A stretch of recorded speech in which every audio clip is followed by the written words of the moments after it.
proper acknowledgement. And we have to note that it is a serious academic offense or intellectual offense, and can result to you failing a course or being withdrawn from a university. We all heard about a particular minister in this country whose master's thesis, it was discovered that the person sort of plagiarized. So the person's certificate was taken from him. The person had to go back to rewrite the thesis again. So plagiarism is a serious. Our current education minister.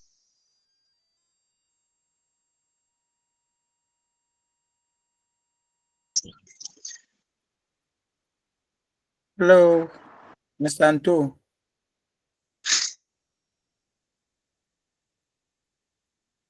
Mr. Anto, Yes, sir. are you asking a question? Because you are.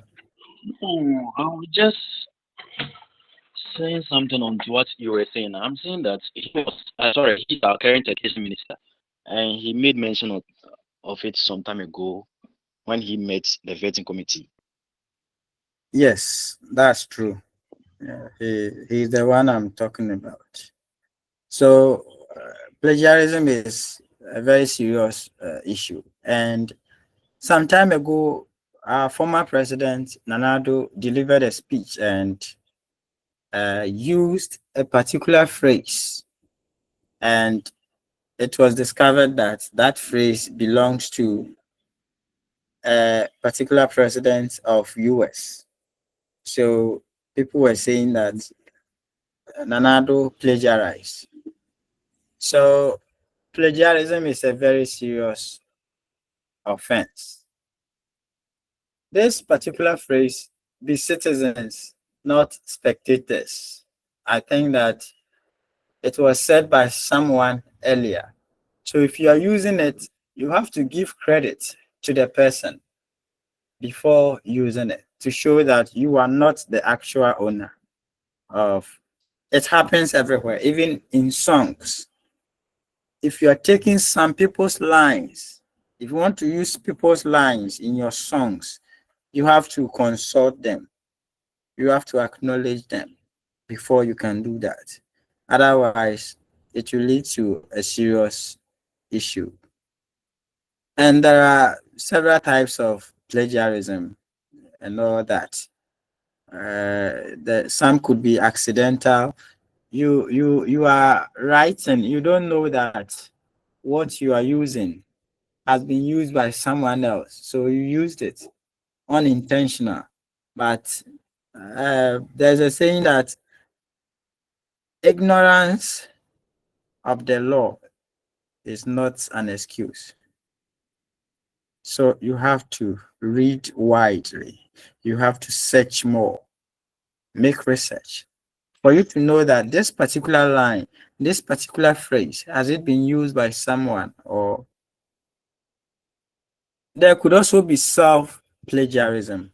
You have written an article and you are writing another article. You are citing from your own previous article. If you cite without acknowledging yourself, that is also an instance of plagiarism. So that is what we call self plagiarism. And so if you are using even your own article, you have to acknowledge yourself. So if I wrote an article in 2020, I'm writing another one this year, I want to cite it. I have to state that according to Nkrumah 2020, then I will say whatever I want to say. So all these constitute plagiarism. And there is direct plagiarism. That one, the person will copy you word for word. Where there is a comma, the person will place the comma there and all that. And that is direct plagiarism. Some people do that a lot. Mercy, your hand is up. Yes, please, Doc. Doc, please. Last week you said we would learn about how to incorporate citation in our writing, in our academic writing. That was actually where we ended before um, the time was up. So I don't know if you could um, tell us something Okay. about that one in today's lesson. Thank you. Okay. Thank you. So if you pay attention to what we are doing now, it is linked to incorporating sources in our work. So if you want to avoid plagiarism, that is when we incorporate uh, people's idea and we cite them appropriately. So we are looking at plagiarism before we look at referencing. That is the only way we can avoid plagiarism, by referencing our sources. So we are looking at plagiarism first before we go to the solution. So direct plagiarism, you copy the person's work word for word without acknowledging the person. I've already spoken about self plagiarism. There's also something called patch writing. Patch writing. So you borrow phrases from a source without using quotation mark, or you find something somewhere which is very relevant to your work. You want to use it, and you find synonyms to the person's words. You replace those synonyms, thinking that it is not plagiarism, it is an instance of plagiarism. If someone said something and we use synonyms, similar words, to replace it, to say the same thing, it is still an instance of plagiarism and it is punishable. And as students, we may do this a lot. Maybe you are reading linguistics and you are reading English language. You've been given an assignment, similar topic, similar question, and you submitted the same assignment for both courses. It is an instance of plagiarism. But sometimes we are, from our parts of the world, sometimes we don't pay attention to some of these things. But when you go to the Western world, if you submit the same assignment to different lecturers, you could be punished for that. So let us take note of some of these things. Now, to avoid plagiarism, you have to do proper referencing. Proper referencing. Even if you cite the person and we don't do it well, we can even punish you as plagiarizing. So you have to do proper referencing. What is referencing at all? What is referencing?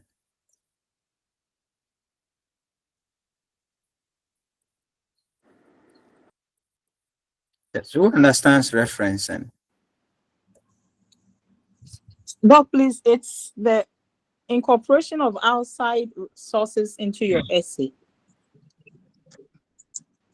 Okay. So the incorporation of outside sources into your essay. Listen, this one is So plagiarism. Hello, Doc. citing, yes, Please, it is the acknowledgement of somebody's work in your in the process of doing your own work in terms of the writing. acknowledgement of someone's work in your own work. Or Yes. something. Okay. Cynthia, your hand was up. Doc, please, is there appropriate and acceptable way of incorporating someone's work into your own? Okay, that's fine. And Abdullah, Yusuf,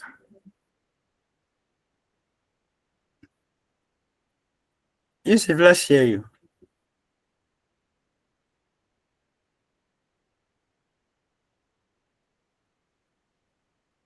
Yusuf, your hand is up. Let's hear you. Yes, so referencing, I would say, is about citing sources, that is verifiable sources to your whatever information you are adding to your work. Okay, you are all right.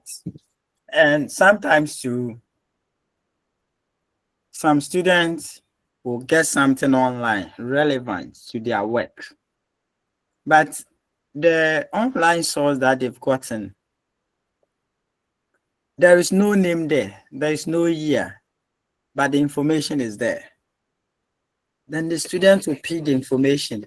Say, so let me use this and put some name there and some year there. If you don't take care, you are caught. It is an instance of plagiarism. So you just invent a name and a year. So according to OUSU 2024, then you put the information there. Meanwhile, the thing wasn't written by OUSU in that year. So when you get an information and there is no name and there's no year over there, make sure you search, you find out the author of that information before you use it. So to avoid plagiarism, we need to do proper referencing. And referencing, note that there are two different types. The bibliographic referencing and the in-text citation.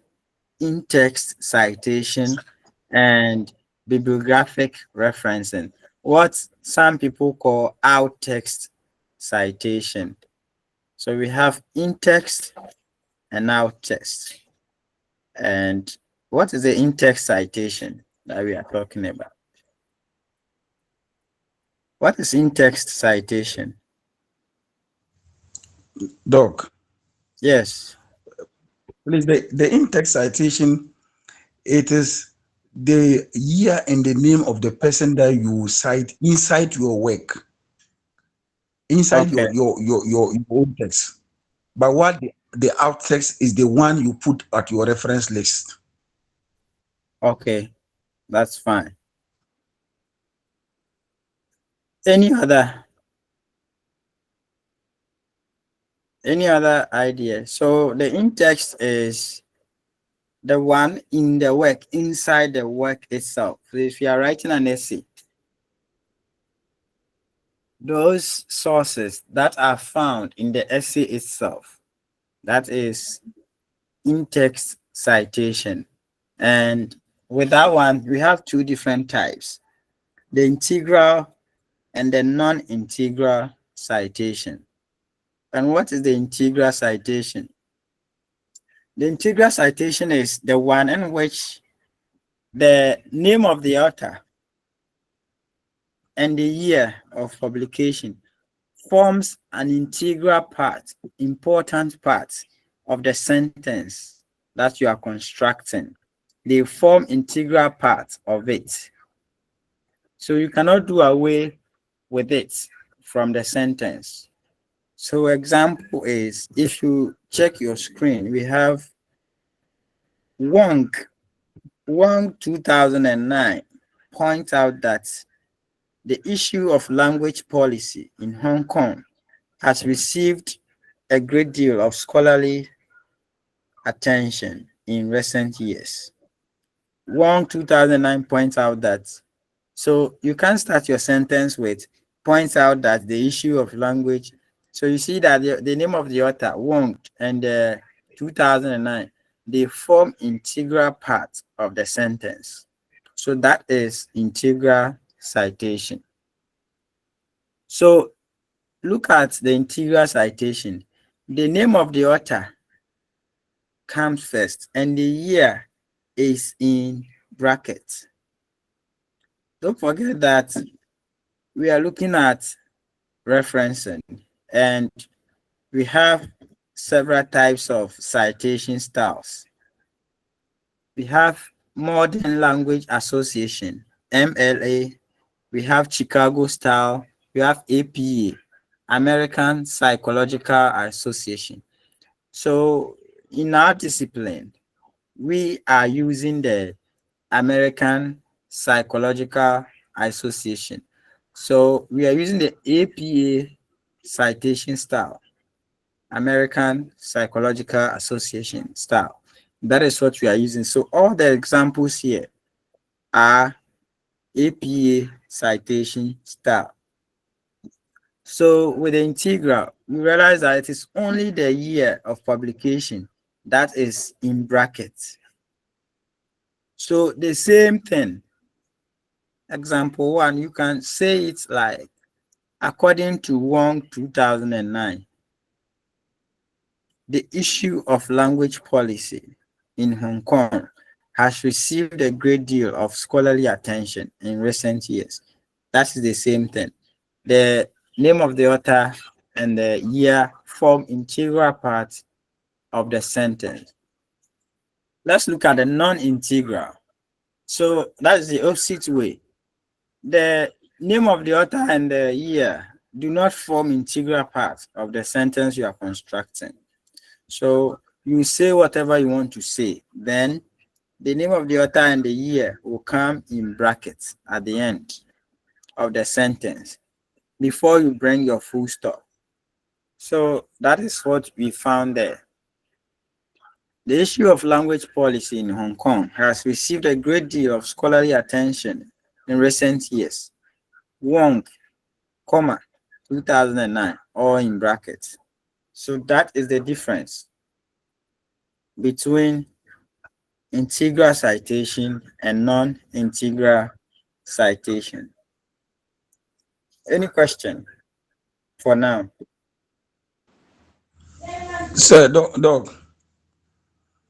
Yes, I'm listening. Hello. Dog, please. My question is that can somebody cite his own work in different work? Come again. I'm saying that Yeah. can a writer cite his own work in a different work together, altogether? Yes, that is what I mentioned earlier. If you don't do that, there is something called self-plagiarism.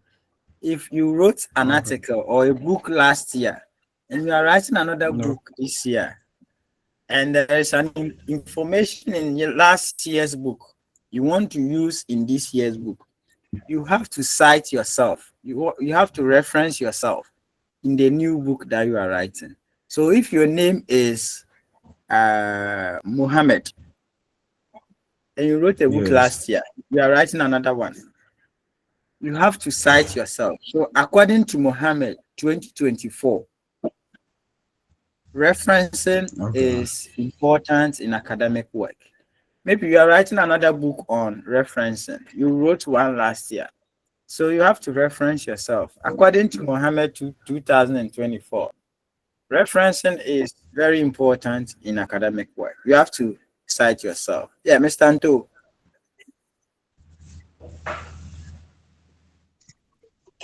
Mr. Anto, So your thank hand you is very up. much. Let's hear you.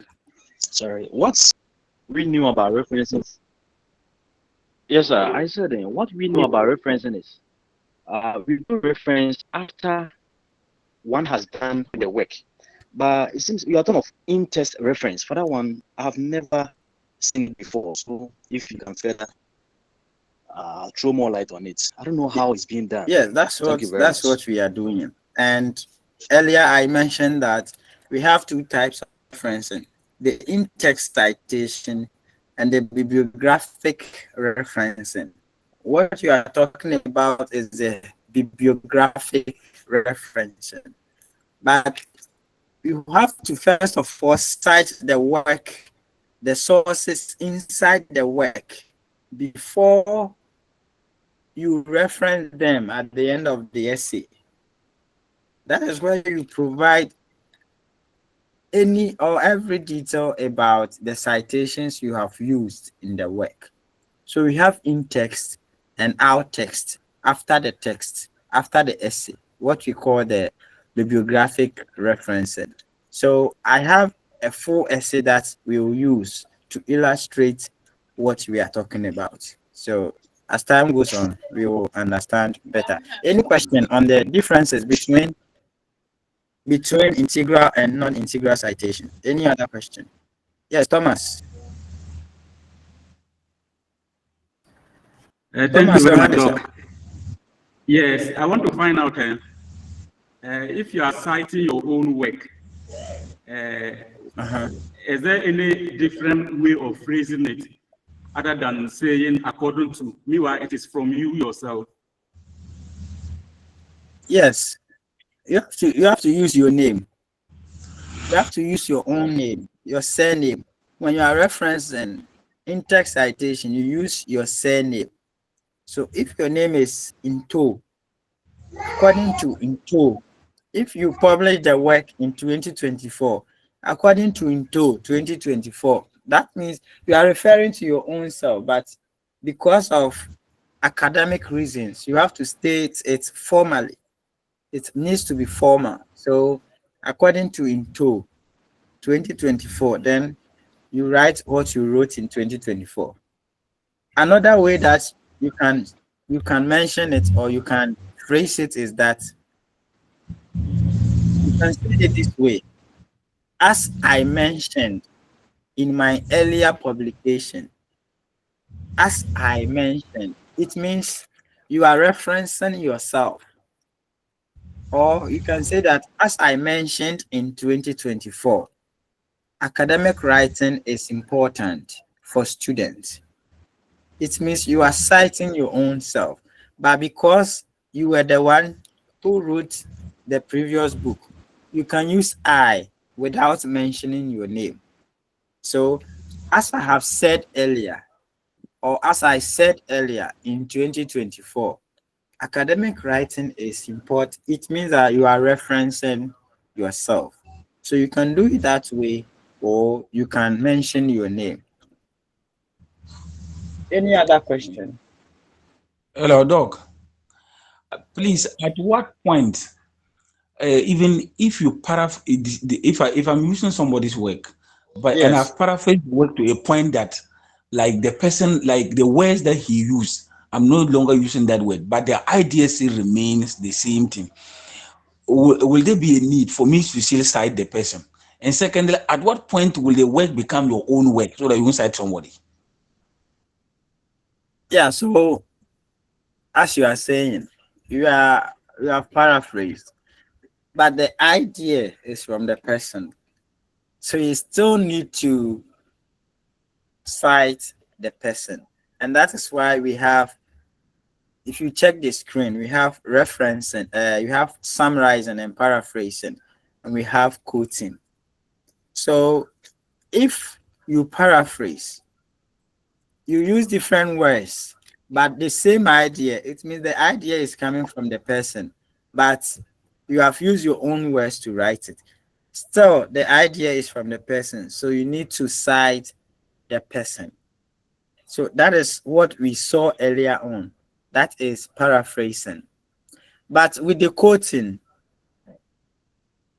you use the person's words, word for word. Where there is a comma, you bring the comma. Where there is this, you bring it. So you are using the same words from the person.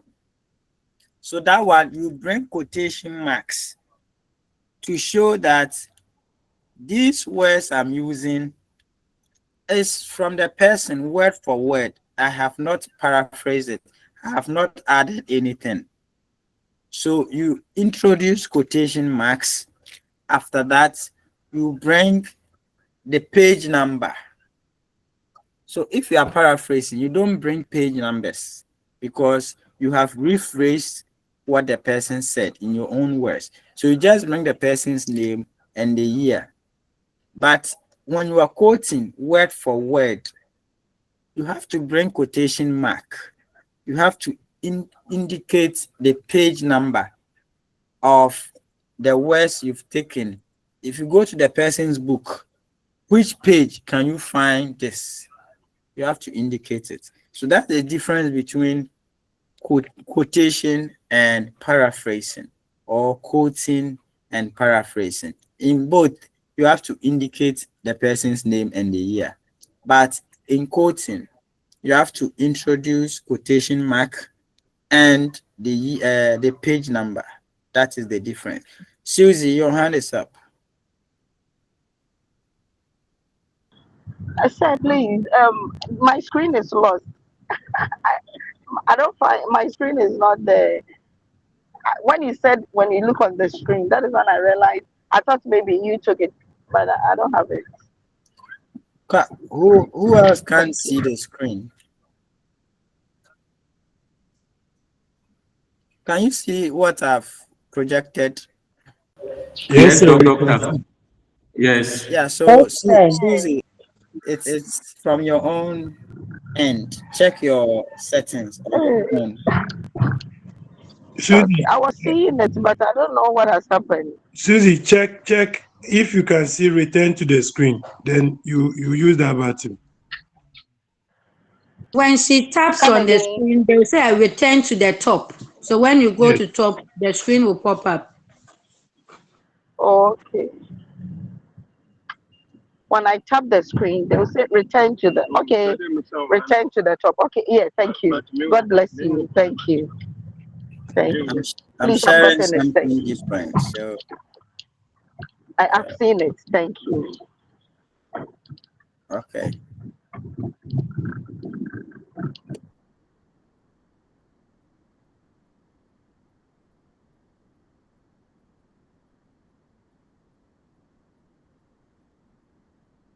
Any other issue?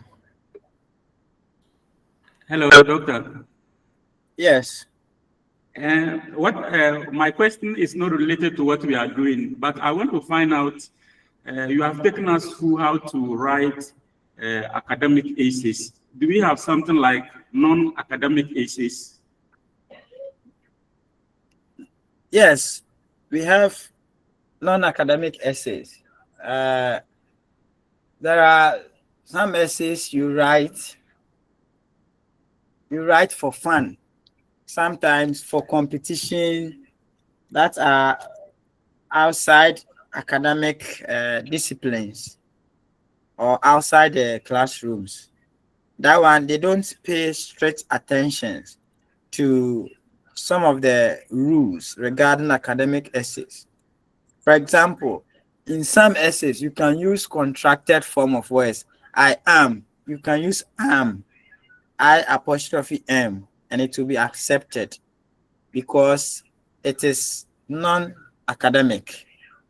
Maybe you are writing it for fun or something, or for a competition. So the rules are relaxed. But in the academic setting, they will not accept certain words, certain constructions. They will not accept it. So that is the difference. Susie, your hand is still up. Ajiwa, your hand is up. Yes, sir. Please, I was to ask of the bibliographic Oh, sir. citation. I was Bibliographic to ask about referencing. it. Hey, is this citation or referencing? I wanted to ask about it, and then you left there. Thank you. I don't get your question. You showed the slides of the bibliographic citation. Uh-huh. Uh, you showed the slides and you left there. So I was thinking that you have, in your speech, you have talked about it already. I didn't get No, it, so I wanted to ask again for we are more still on the clarification.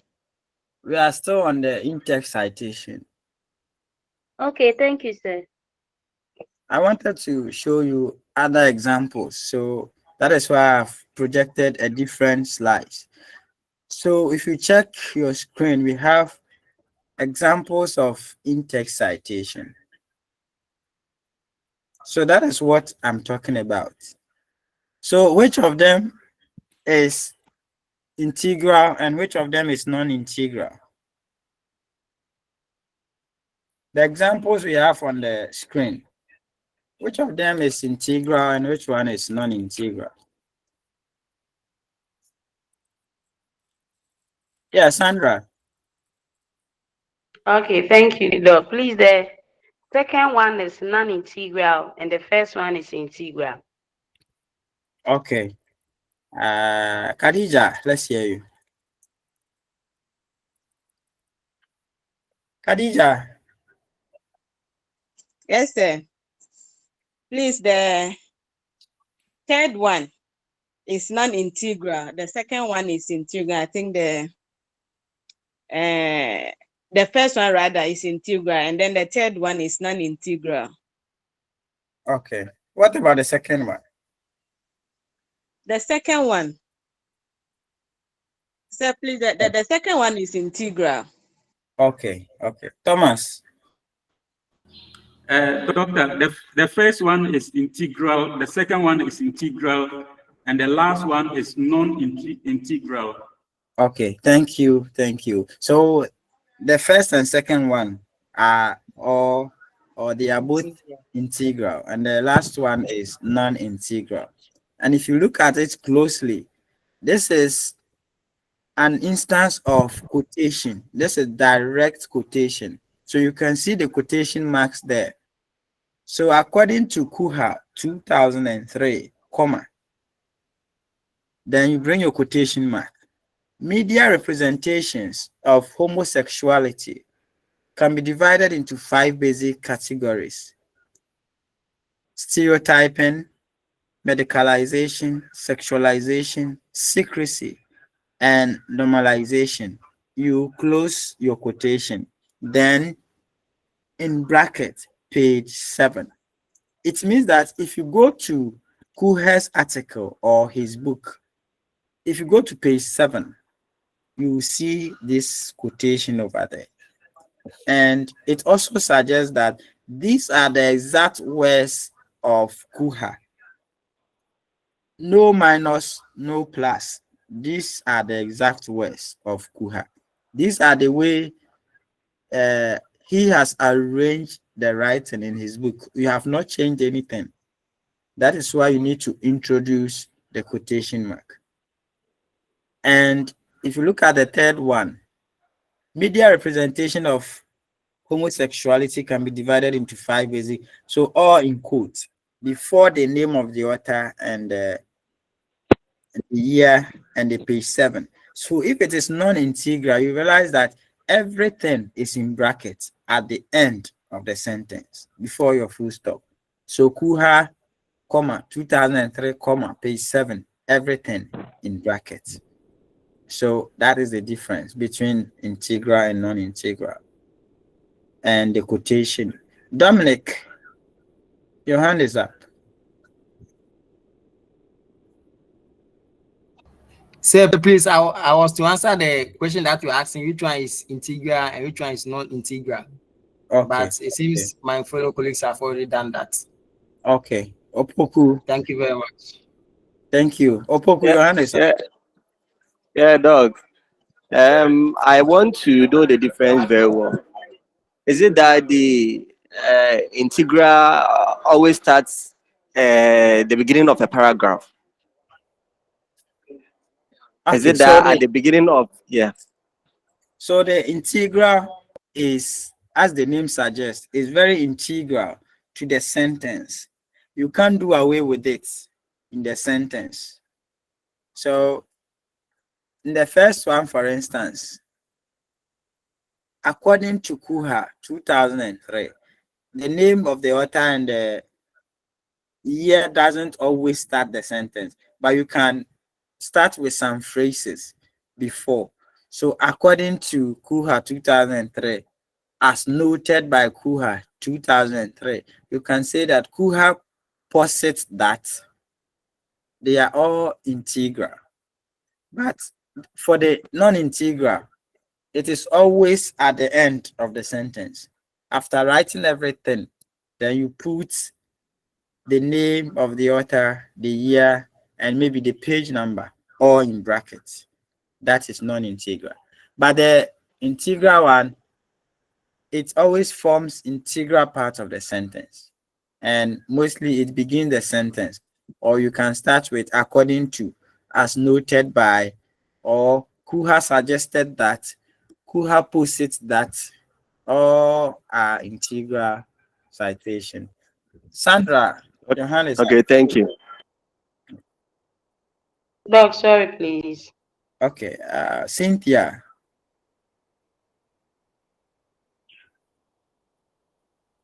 Doc, sorry, I raised up my hands when you were asking about the integral and non-integral, and All it has right, been so answered already. let's move on.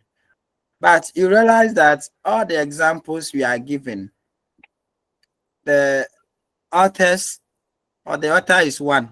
There's only one author. What if we have two authors? What happens to integral and non-integral citation? Let's look at the examples on the screen. Integral. So we have Parks and Harris, 2002. Identify three major functions of course outline. Parks and Harris, 2002. Identify three major functions of course outline.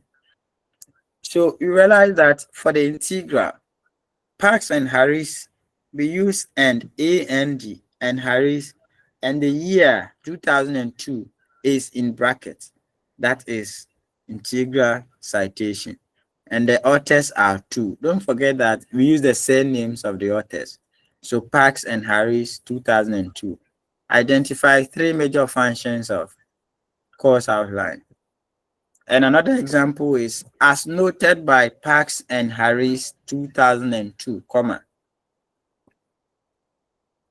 or according to Parks and Harris, 2002, comma, there are three major functions of course outline. These examples suggest that these are not the exact words of Parks and Harris. We are paraphrasing. If they were the exact words, we would see quotation marks and the page number. Let's look at the non-integral. There are three major functions of course outlines. Brackets, Parks and Harris, comma, 2002, brackets close. But pay attention, when it is non-integral and the authors are two, so anytime the citation is in brackets and the authors are two or three, the end, we don't use AND, we use the symbol, the ampersand, what we call the ampersand. So take note of that. So the third example is non-integral citation, and look at how it is done. Parks and Harris, 2002. You close the bracket. And the end, you use the symbol, not the AND. Any question? Please, Doc, the name of the symbol again, and if possible, the spelling, sir.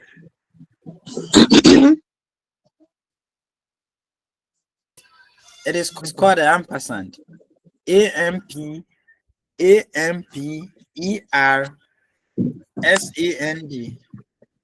Yeah, someone has typed it in the message box, so that is it. The ampersand. Khadija, your hand is up. Yes, Doc, please. I want to know why is the symbol used in the non-integral in this one, and then the words are used here. Okay, so why is it that in the integral symbol, only the the symbol, only the year? the symbol is used.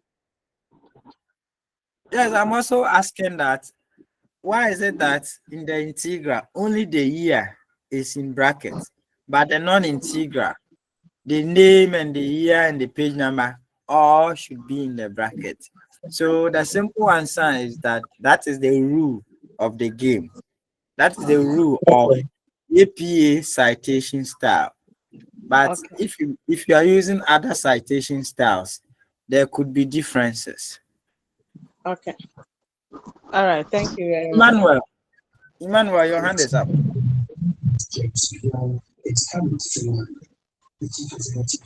Sir, please.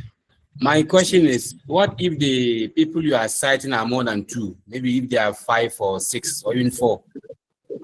Yeah, so we'll get to that. We are now looking at the two authors. If the authors are two, but for the sake of your question, if there are more than two, you use the first person's surname, then you add a tal. A tal.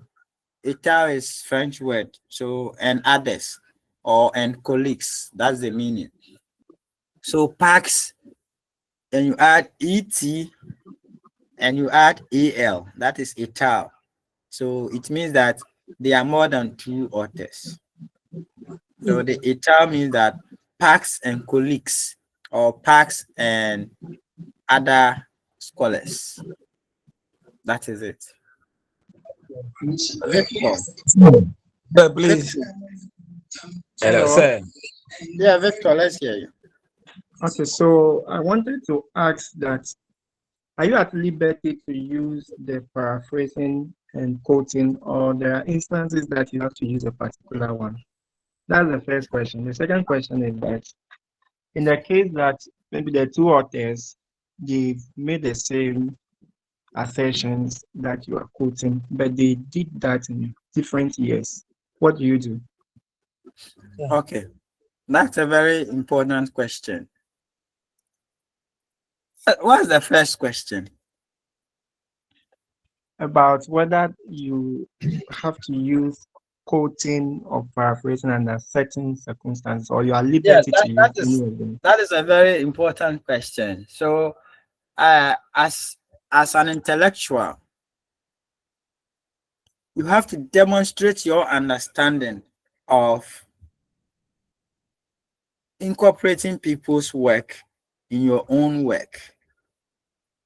So, one, you shouldn't get a lot of quotation in your work.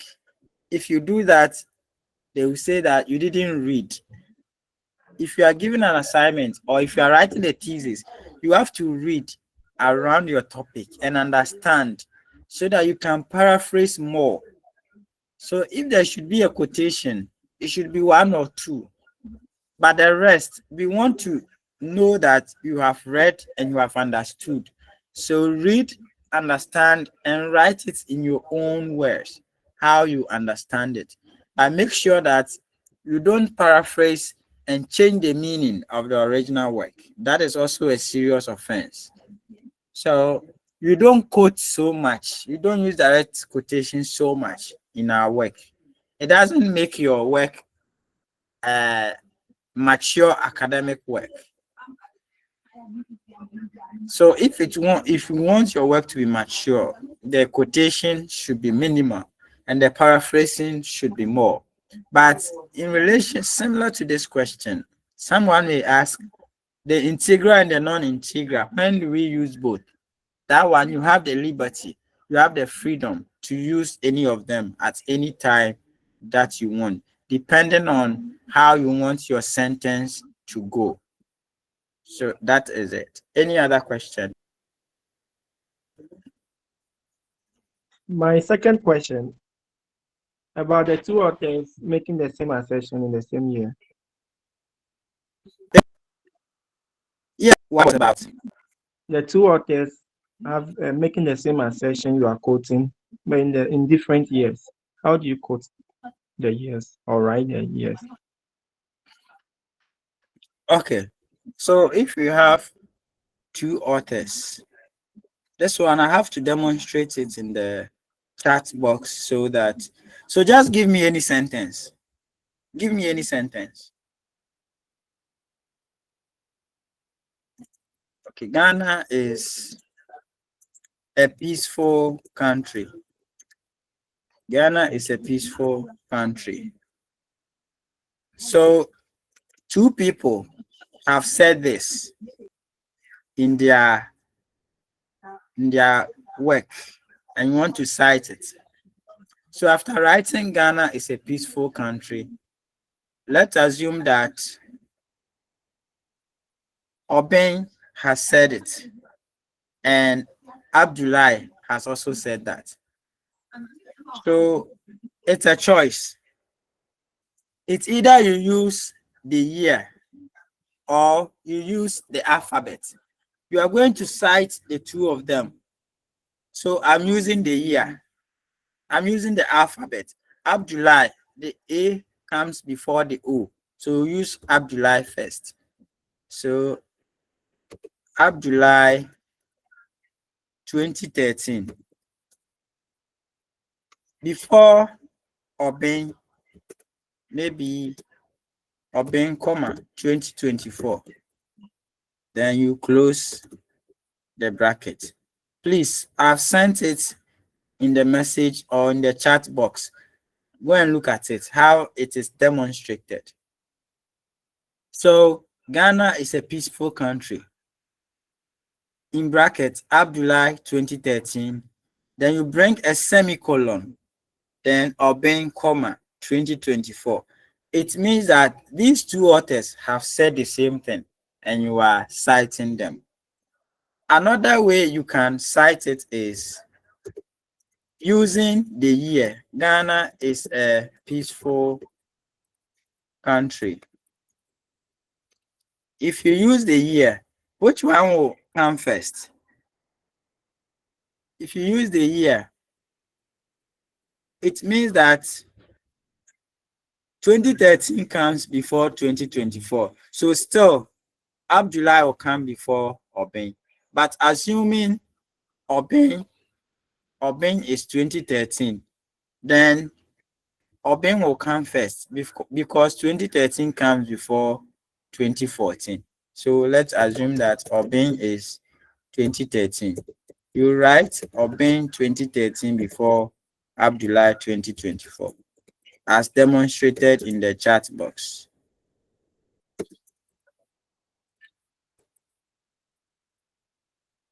So just like this. But whichever one you choose, you have to be consistent with it. That is the rule. So if you are following the year, if you want the year to come first, the next one you see, the year must come first. But if you are using the alphabet, the next one you are doing, you have to follow the alphabet. So that is how we do it. Now, someone asked that, what if the authors are more than two? So more than two authors, use the first surname of the first author. If you take any book or any article and they are more than two, the way their names have been arranged, you use the first person's name, the one whose name comes first, the surname of that person. So we have examples here. Scaffer et al. It means that they are more than two authors. So look at the spelling of the et al. After the AL, there should be a full stop. So Scaffer et al. 2013 believe that listening to music is one of the most enigmatic of human behaviors. It means that this is coming from Scaffer and other scholars. You can also state that Scaffer and colleagues 2013 are of the view that listening to music is one of the most enigmatic of human behaviors. This is another way of stating it. And they are integral citation. But the non-integral one is listening to music is one of the most enigmatic of human behaviors. Then Scaffer et al. All in brackets, and the year all in brackets. So that's the difference. When we have more than two authors and you want to write it in integral or non-integral way. Any Hello, Doc. question? Yes. Yeah, there are instances when you are reading some texts, you will see that the person will bring one idea and then cite a lot of people, like according to Audu 2021, Isaac 2023, Enoch 2024. That one too, is it a way of the style of reference, or the person is just for the purpose of emphasis? Come again. I want there are some texts when you are reading them, Uh-huh. the person will bring one idea Uh-huh. and then cite a lot of people, like maybe Audu 2023, Isaac 2025, Uh-huh. Enoch 2021, and then cite more than 2, 3 in different years. Yes, Is it that's what we have done here. It means that those people are saying the same thing or similar thing. So you can't cite okay? them one after the other. So after reading all their works, you put all their ideas together in one sentence or in 2 sentences, and you write all their Okay. names there. It means that you read all these people and they are saying this. That is the meaning. Okay. Any other concerns?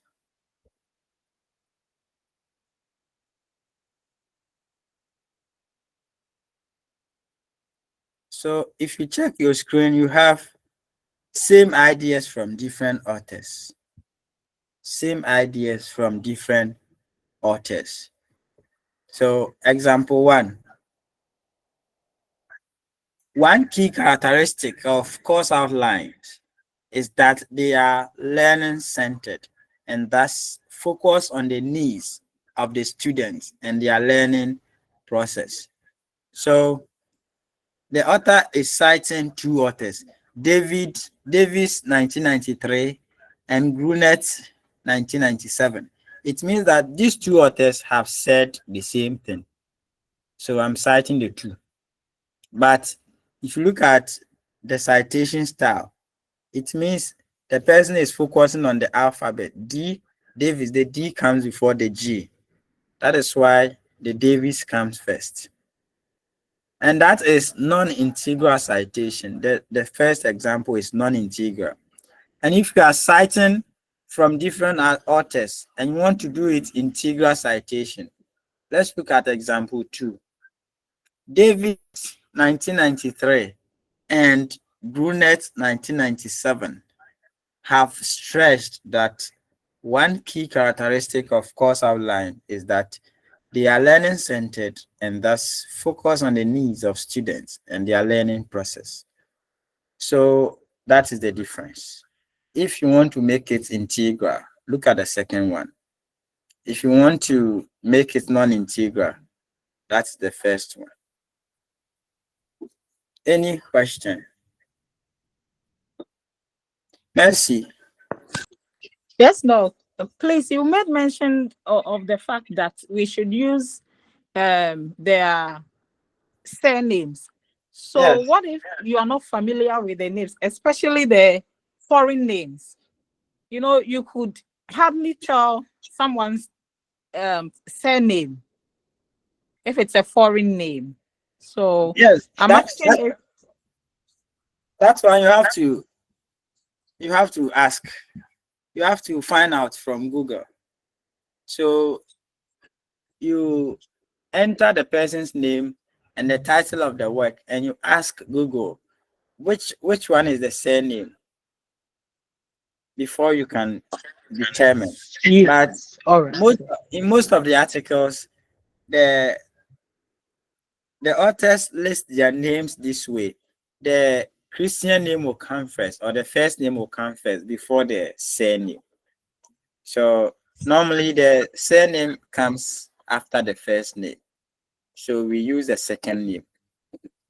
But if you're not too sure, you need to find out from Google. Safia too. Okay, Doc, my question has to do with the citation. Let's say if you are using the non-integral citation, the other time you mentioned that if you are doing it, you have to start from, if you are using the names, so alphabetical order. Let's say we have Al Hassan, we have Boaben, we have Zeneto. You start from the names that's the alphabet that comes first. And so I wanted to know if, let's say, let me use the last week's example, vigilantism, political vigilantism. So maybe Yes. on your on your 3 points, first paragraph, you talked about civic education. Now you've Yes, cited some authors or some people that have shared their ideas on that topic, and on your yes. second point, you made a different point, different authors. I want to know if you are going to make the citation according to the idea, or you are going to cite all the authors you've cited in your writing. I don't know if that's making sense. I don't think I understand your question. But in Okay, the so essay, my question is, let's say if in my first paragraph, I'm yes, talking about maybe civic education, I've cited some authors. Then the yes, next paragraph, which is on a different idea, different authors, and now I'm going to yes. cite them after my work. Am I going to cite them alphabetically according to the point and which they made their ideas on, or I'll cite the whole thing, like all the authors I've mentioned in my work? Okay, so we are yet to look at bibliographic referencing.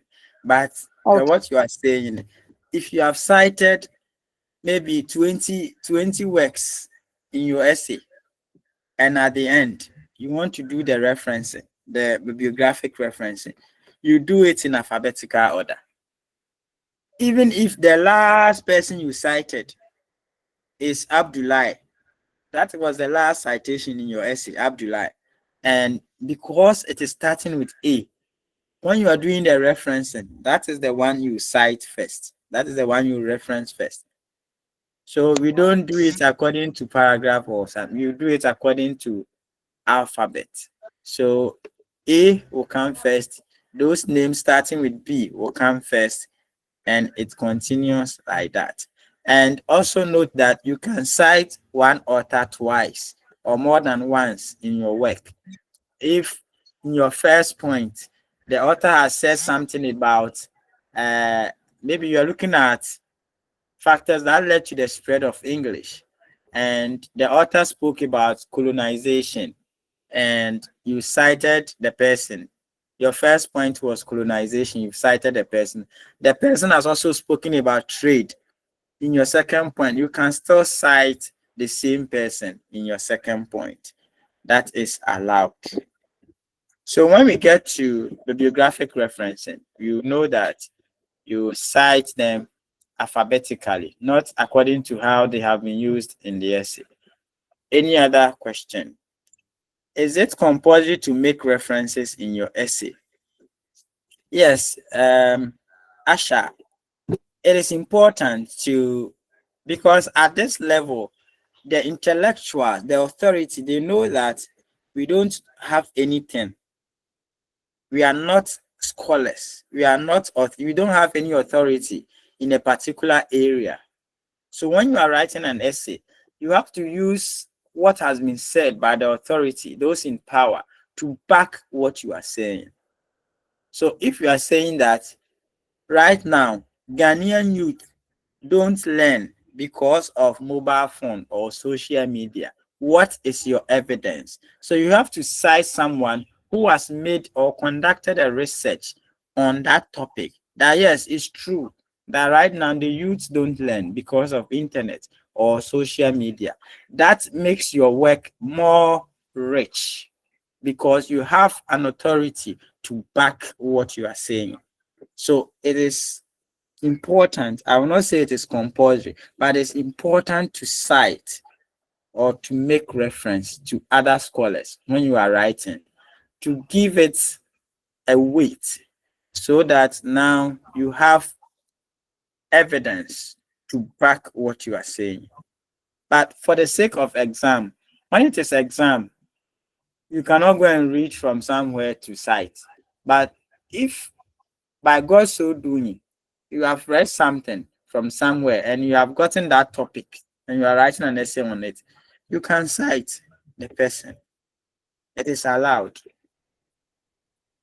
Any other question?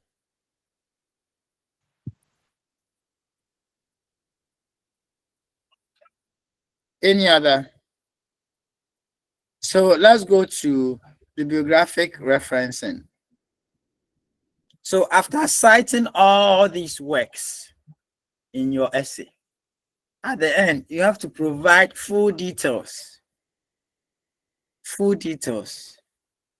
of those works you have cited. If you cite from a book, there is a way of referencing it. If you cite from an article, if you are citing from a newspaper, if you are citing from the Bible, there are various areas that you can cite from. And there are ways of referencing all these materials. But we cannot look at all of them. We just look at citing from a book and citing from a journal article. So, as we mentioned earlier, we have different styles of referencing: the APA, the MLA, the Chicago style, the Harvard style, and all that. But we are focusing on the APA, the American Psychological Association style. That is the one we are using, especially those in the humanities, those in the language department. But in literature, sometimes they use the MLA citation style. So let's look at the APA.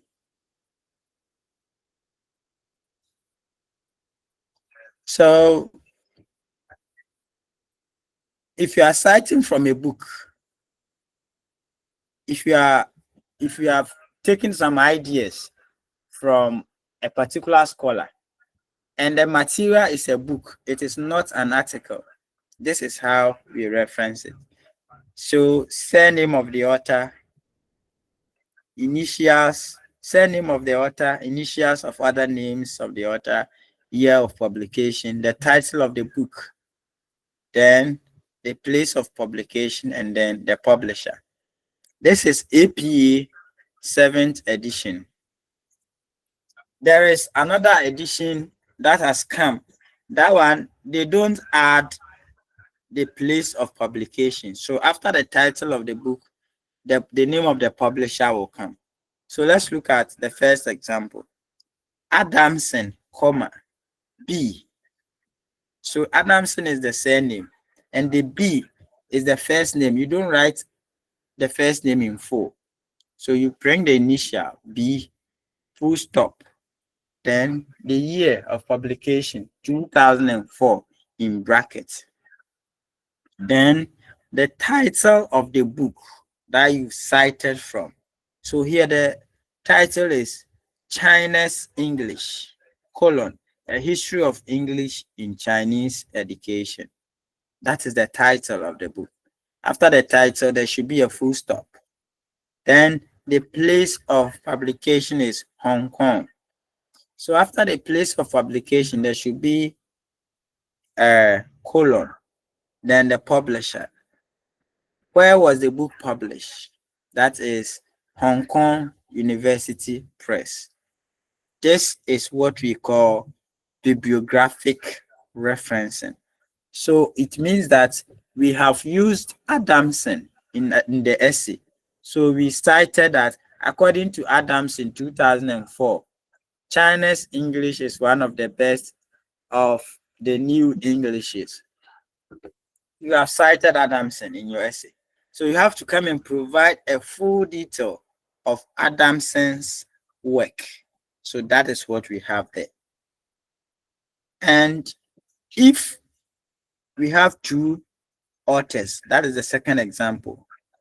So we have gas, comma, SM, full stop, comma, and the other person's name will come. And note that if you are doing bibliographic reference, you don't write AND, you use the ampersand, as I mentioned earlier. Use the ampersand, then another author's name will come. Selenka, comma, I. Is it I or L? L, dot, then the year will come.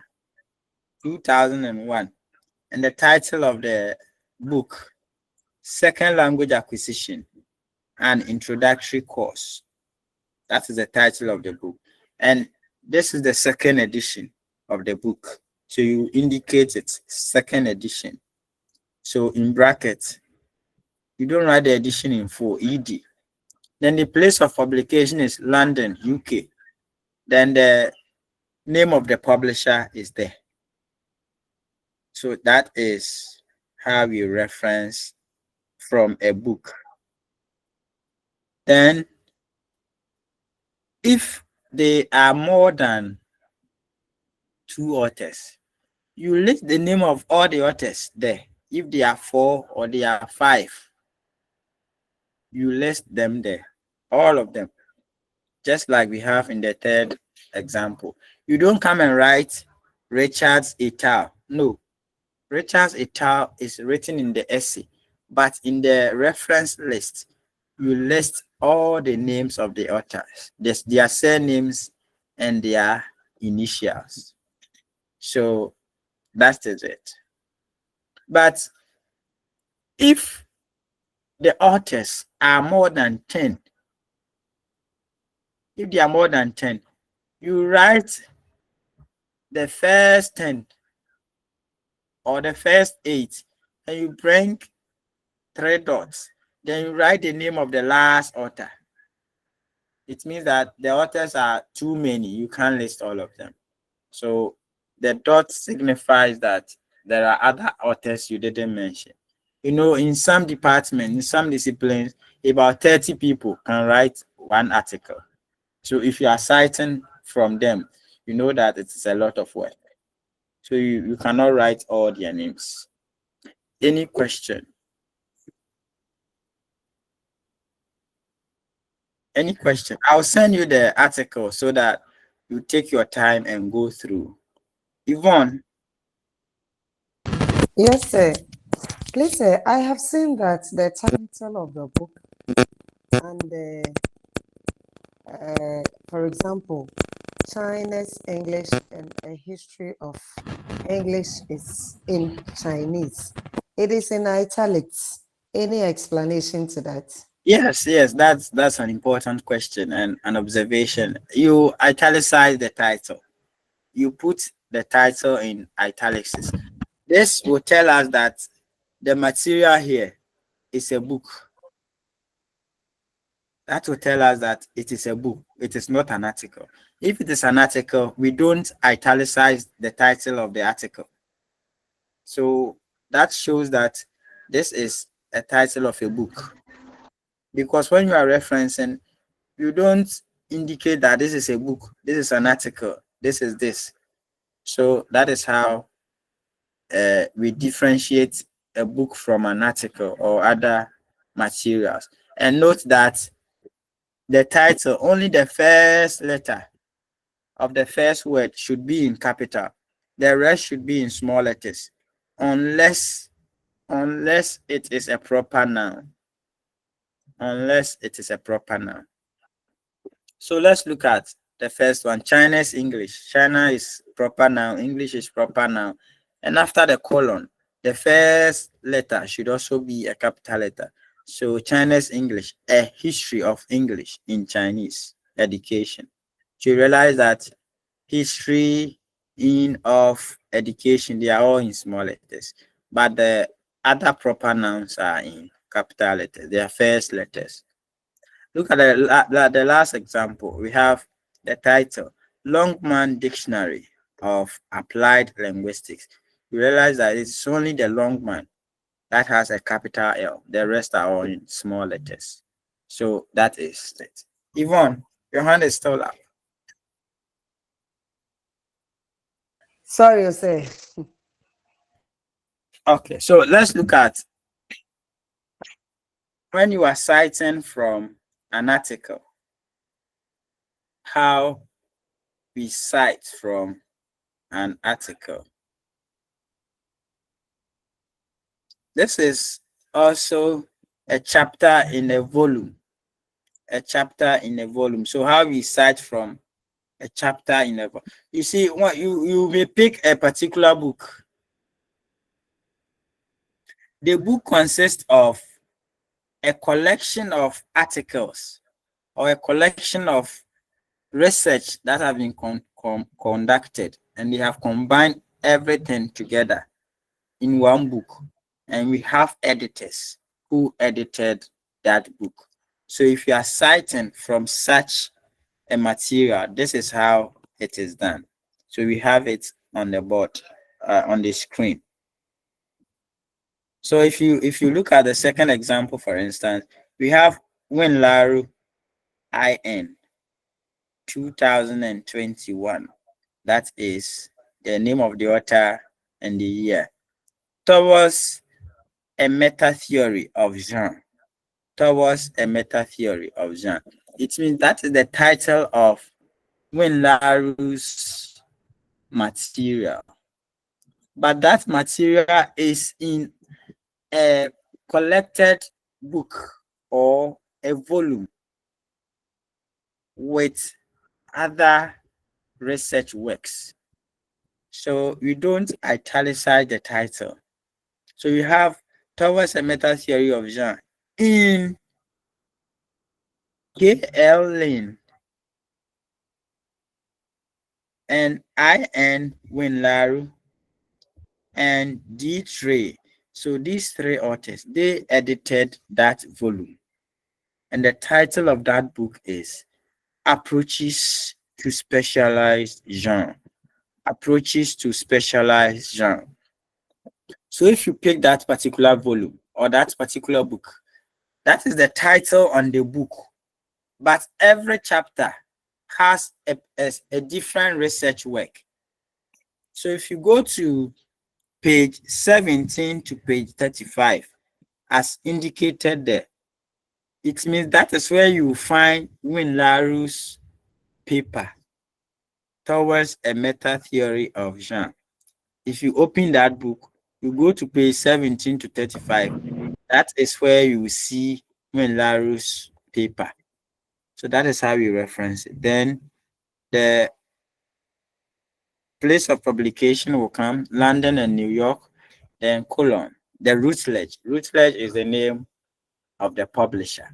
So if you are citing a chapter in a volume or edited collection, that is the right name, edited collection. So maybe Asenso, Sandra, Yvonne, they have all conducted research and they've put them together to make one book. And know that before they will put your research together, it should be in the same area so that you can get a title for that book. So you realize that the title for the book is Approaches to Specialized Genre. And look at Winlaru's paper. It's Towards a Meta Theory of Genre. So it is on genre. That is why it is in that edited collection.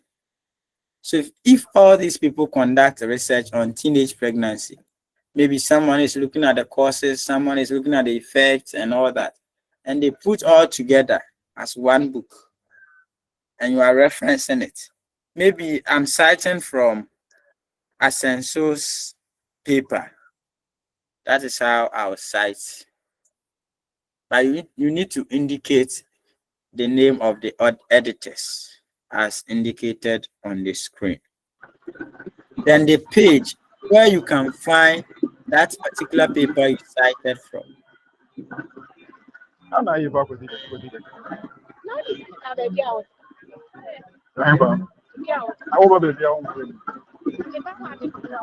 Okay. All right. Okay. Then you met your curiosity. I think you Mr. Mike, Mr. Nah, Mike, so mute maybe your also Mike, mute yourself, Mike. All right.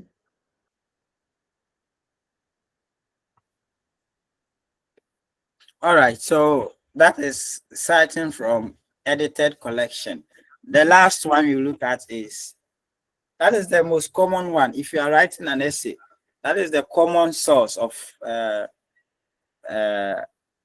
information. That is the journal article. So you go online, you get a lot of articles on the topic you are writing on. After that, you want to cite the article. So here too, the same thing, the name of the author, the initials, the surname and the initials, the year of publication, and the title of the article, then followed by the name of the journal in which the material was published. If you write an article, you need to publish it in a journal. So, in the journals too, we have particular volume, you have issues and the page numbers.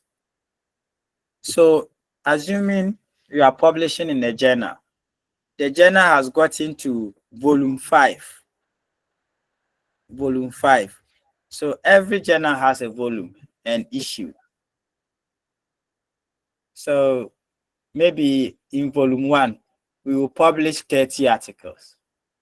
So the 30 articles, we will divide it into issues. So issue 1 contains 10 articles, issue 2 contains 10, issue 3 contains another 10. So that is volume 1. So depending on where the journal volume has gotten to and the issue, you add all those information in your referencing. And don't forget that if you open the article, all this information is there. So the page number, the name of the journal, the issue, the volume, they are all there. You need to rearrange them.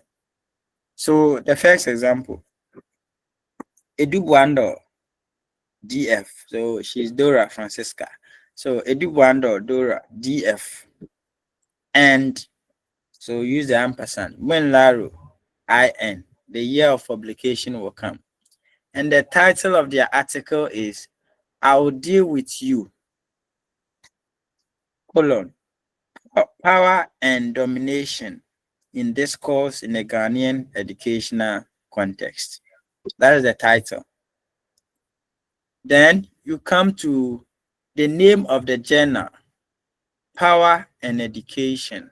That is the name of the journal. So you italicize the name of the journal, Power and Education, comma. Then the 5 over there is the volume. So if you go to volume 5, then the issue will be in bracket. If you go to volume 5 of that journal, if you check issue 3, then if you check page 222 to page 235, that is where you find this article.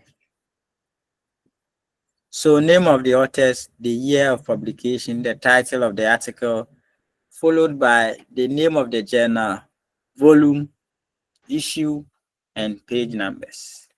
That is how we reference an article. So the same is found in example 2.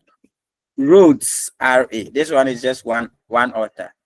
So Rhodes RA 1998 in bracket. And the title of the article will come. Students Protest and Multicultural Reform, colon, Making Sense of Campus Unrest in the 1990s. That is the title of the article. Then we have the name of the journal or the title of the journal, Journal of Higher Education.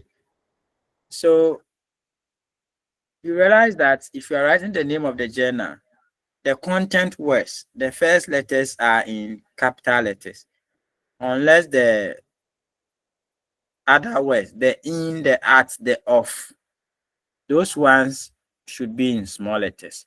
But if it is a content word, like higher, education, journal, the first letter should be in capital letters. So that is it. So Journal of Education, volume 69, issue 6, 6 in bracket, then comma, then the page numbers, page 621 to 646. But note that some journals do not have issues. They don't have issue numbers. They have volume. Every journal has volume, but they may not have issue. So if you go to volume 1, they have not divided it. Every one of the articles is in volume 1, no issue. So look at example 3, the last one. We have Crooks G. 1986, towards a validated analysis of scientific text structure. The journal is Applied Linguistic, and the volume is volume 7, There is no issue. So after the volume, the page numbers will follow, page 57 to 70. It means that if you go to the Journal of Applied Linguistics, you go to volume 7, page 57 to 70, you will see this article over there. So this is how we do bibliographic referencing. Note that some people are of the view that if your references are many, they will say that, yes, I've done the work, you've done the work well. So some people will include references they have not cited in the essay itself or the work itself. If you have not cited the work in the essay or in the work itself, don't come and reference it here. Don't add it to the reference list. Otherwise, it will be questionable. Any question?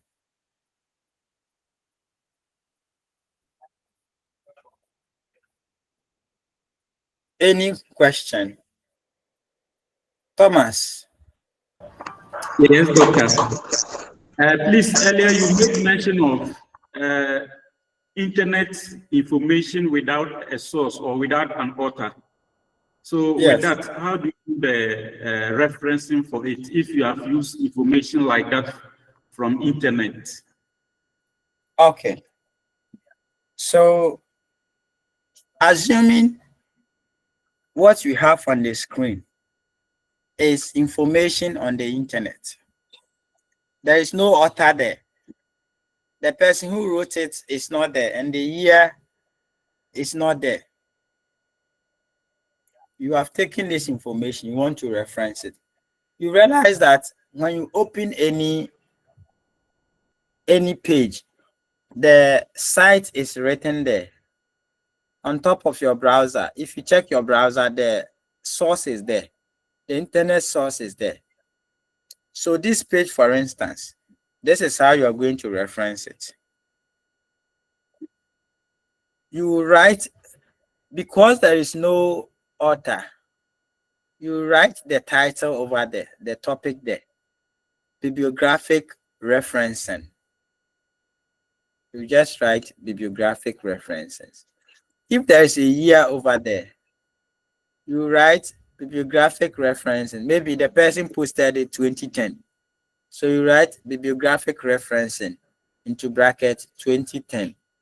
Then you write retrieved from, then you add the source on top of it.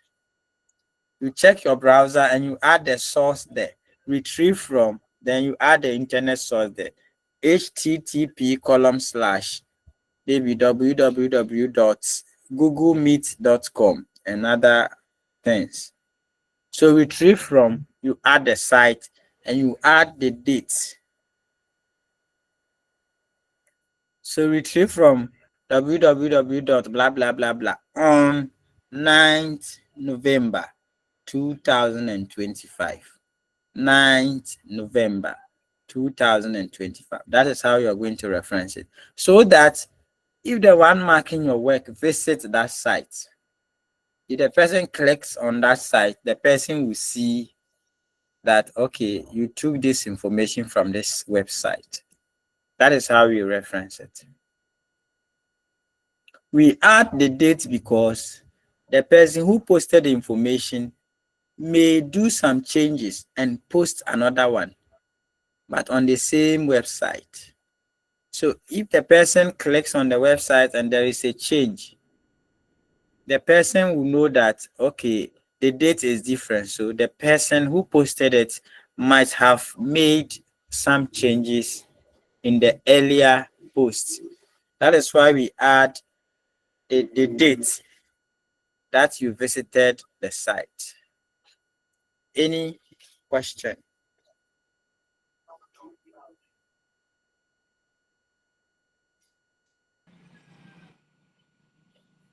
Must the references necessarily come after the end of the work or anywhere?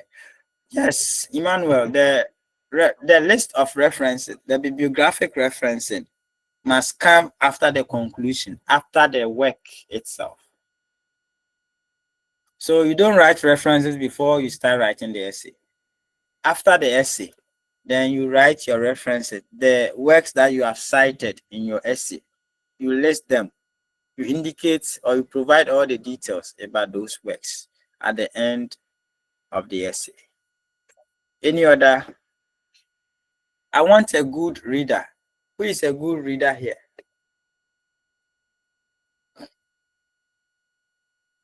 Me, sir. I Me, sir. can. Who? I Me, can. No, sir. Me, sir. I want a lady. Okay, Oh, Sandra has raised her hand. So we are going to demonstrate all that we've been talking about in an essay form.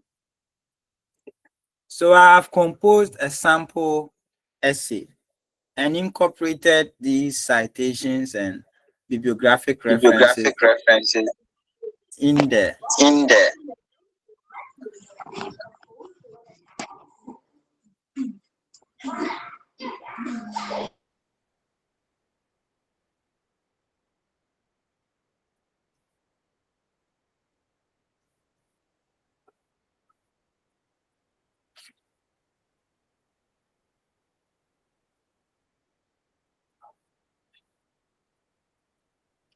Yeah, so can you all see the screen? Yes, please.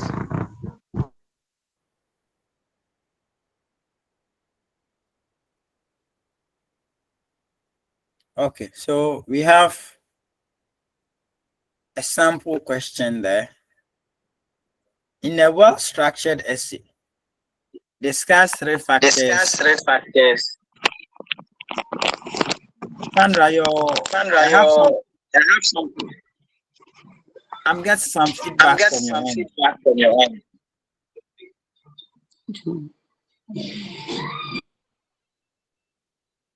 Yeah, so in a well-structured essay, discuss three factors that led to the spread of the English language. Indicate your understanding of both in-text citation and bibliographic referencing. That is the question. So you have to indicate your understanding of both in-text citation and bibliographic referencing in the essay. So that is the question. So this is a sample solution to the question. So first of all, you need to write the title of your essay. So the question is, discuss three factors that led to the spread of the English language. So your topic will be three factors that led to the spread of the English language. So Sandra, who said she will read? The person should go ahead.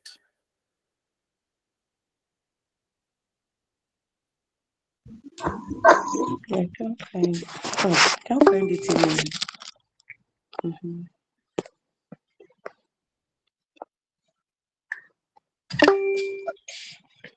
Okay. Okay.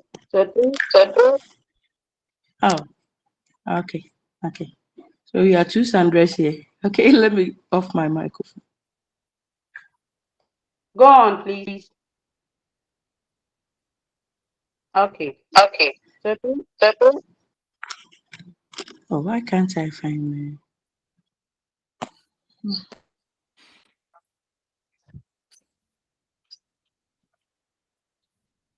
Which reading? unless we are two Sanders, so I allowed the other one, but I Oh, think I think she's she's off. So I also. want no, I can't find my Yes, mine yes. here. I can't find mine. So ah, you okay, then Okay, let then me let read. me read. okay. So three factors that led to the spread of the English language.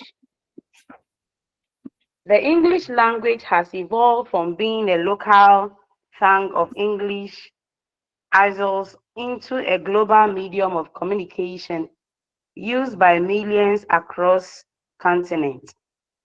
Its rise to prominence was neither natural nor accidental. Rather, it was driven by a combination of historical, political, economic, and cultural forces. Today, English serves as the principal language of international diplomacy, business, science, and education. Prestel 2003, for instance, notes that English occupies a unique position of global influence. That is page 20. Due to countries of expansion and adaptation. Among the many contributing factors, three key elements stand out. British, I'm coming. Among the many contributing factors, three key elements stand out. British colonialism, international trade and economic influence, and the global reach of media and modern technology. One of the earliest and most Okay, significant Sandra, factors behind. Sandra, hold on. Okay, sir. So what can you say about the introduction? I'm asking the whole class. This is the introduction of the essay. So what comments can you make on the introduction? Sir, please, Yes. what I can say is that the introduction gave a fair knowledge about what what English language is all about, how it's spread, and gave additional messages the about English as a whole. Thank you. Okay, thank you. Robert. Rose. So Yes, let's he hear gave you. a summary of the influence of English across the group, and then it also you use what we call the in-text citation as well when you cited Crystal to 2003 and Okay. others. Okay. Yeah, so in this introduction, there is an opening statement. The English has evolved from being a local tongue of the British Isles into a global medium of communication used by millions across continents. Its rise to prominence was neither natural nor accidental. Rather, it was driven by a combination of historical, political, and economic and cultural factors. Today, English serves as a principal language of international diplomacy, business, science, and education. So we go to our in-text citation. Crystal 2003, for instance, notes that English occupies a unique position of global influence. So the unique position of global influence are exact words of Crystal. So that is why the page number is there. Due to centuries of expansion and adaptation. Now, we have a fair idea that the essay is going to be about what has led to the spread of the language, because it has already been stated that its rise to prominence was neither natural nor accidental. It was driven by a combination of some factors. And the writer has stated that among the many contributing factors, three key elements stand out. So here, the thesis statement is not clearly stated, but we have a fair idea that the essay is going to be on the spread of the English language. And among the many contribution factors, so you can consider that as the thesis statement. Three key elements stand out. So that is the plan of development. These are the points the writer is going to discuss. British colonialism, international trade and economic influence, and the global reach of the media. So these are the points the author is going to discuss. So let's go to the first body paragraph. So reader, you can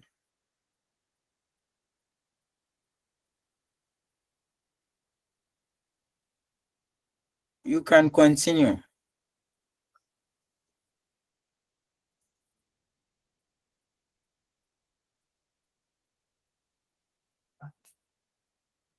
Yes.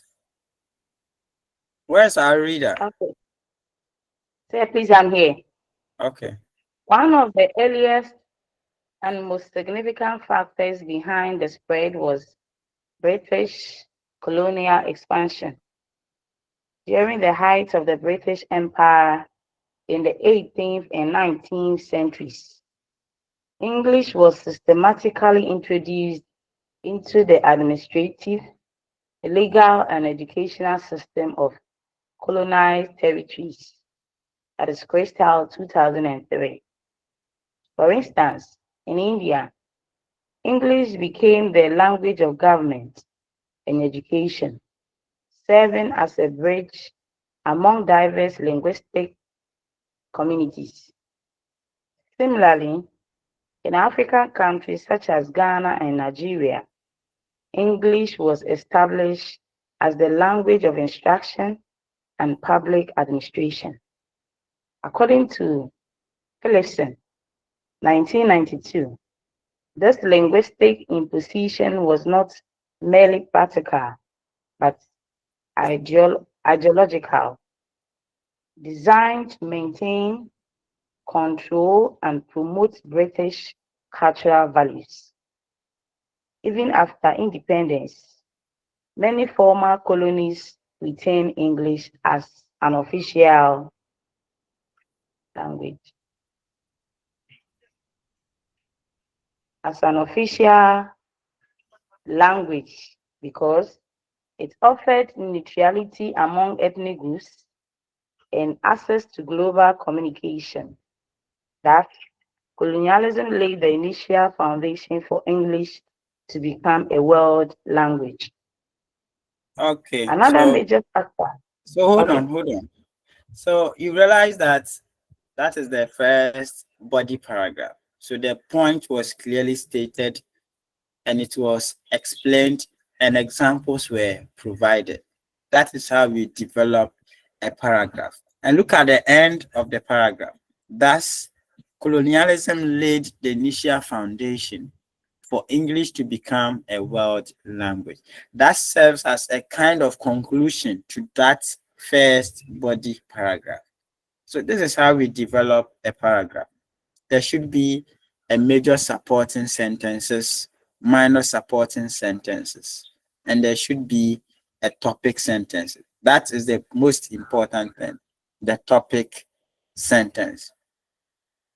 So if you look at the first body paragraph, because it is the first point, look at how the writer started it.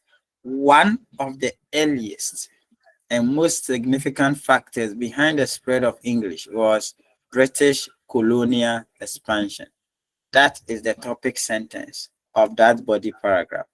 So everything under that paragraph is on colonial expansion. So take note, that is the topic sentence. And the writer goes ahead to explain what happens under the colonial expansion. Let's look at the second point and how it is structured. So point 2, you can start with secondly, but here the writer starts with another major factor. So reader, let's go on. Okay. So another major factor that promoted the spread of English was international trade and economic globalization. Let me see. Jenkins and Lang, if I'm correct, 2014, argue that English gained commercial power through Britain's maritime dominance, and later through the economic and technological leadership, Leadership sorry, of the United leadership States. of the United States.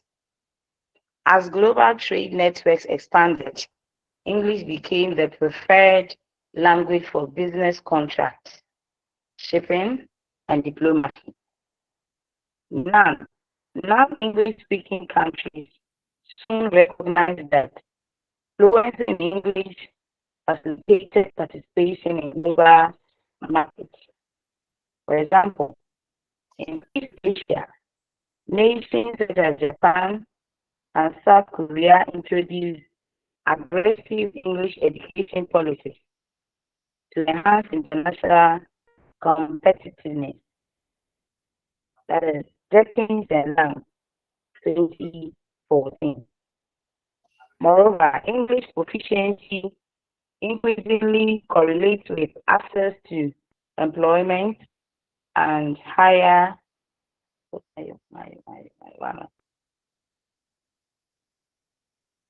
Higher income. employment, okay, and higher income, further motivating individuals and governments to prioritize education. As Katru, Kachu. 2000, Katru, 2006 observed in his study on world English. This functional spread of English is tied directly to economic modernization and the desire for international mobility. Consequently, economic globalization transformed English from a colonial relic into a powerful tool of economic mobility and success. Okay. So what do you make of the second point?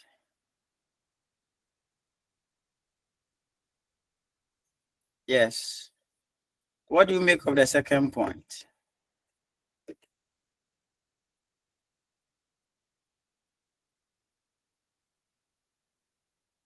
So, doctor, please, the second point, the topic sentence over there is another factor that led to the spread of English language is trade and economic globalization. And Okay. we have test reference, which is Jenkins and Link 2014 over there. Okay. So if you look at the topic sentence, it's about international trade and economic globalization. So all these are factors, or this is another factor that led to the spread of the English language. And look at the citation. In the second sentence, we have Jenkins and Lenk 2014 argue that English, that is integral citation. And when you go to the next citation, the sentence starts from, for example, in East Asia, nations such as Japan and South Korea introduce aggressive English education policies to enhance international competitiveness. That is coming from Jenkins and Lenk again, 2014. But this time around, it is non-integral citation. So look at the use of the end, and everything is in brackets. So this is how we incorporate citations into our essays. Okay, let's move on to the third one. If you have a question, put it down when we finish reading, then you ask. Point 3.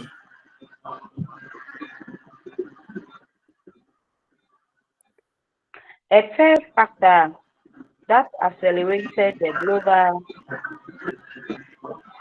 a third factor that accelerated the global dominance of English is the influence of mass media and modern technology. As Gado et al. As Gado et al. 2019 point out, the digital revolution and rise of global entertainment industry have made English a lingua franca of the modern era. Sandra, can you turn yourself a bit? Your line is breaking. Okay. Is it okay? You go ahead. Okay.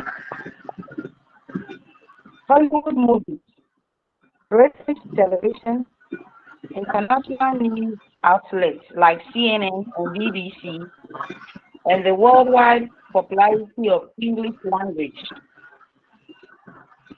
English language music have all contributed to the language's appeal. In addition, the internet has magnified this influence. Nearly 50% of web content is in English.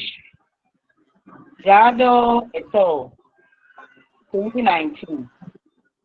Social media platforms such as YouTube, TikTok, and Instagram further expose users globally to English phrases, expressions, and culture.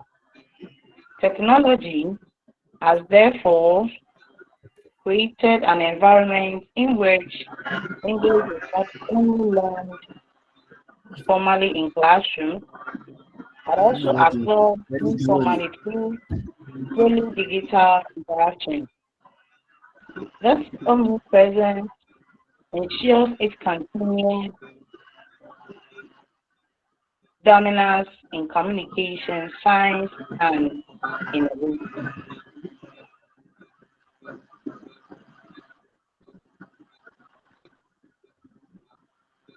Okay, shall I continue? That's the third point.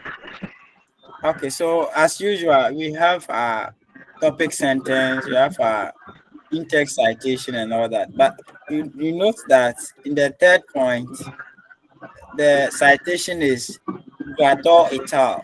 Grador et al. It means that Grador and colleagues, or Grador and other scholars. It means in this citation, there are more than two authors. We have 3 or 4, we don't know. We'll get to know when we get to the bibliographic referencing. So let's look at the conclusion, the concluding part of the essay. Then you ask your questions.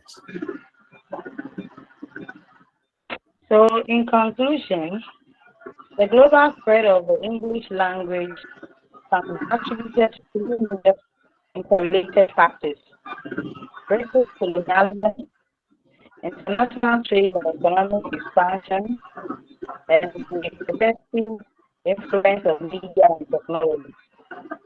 Colonialism provided the initial geographic spread of English.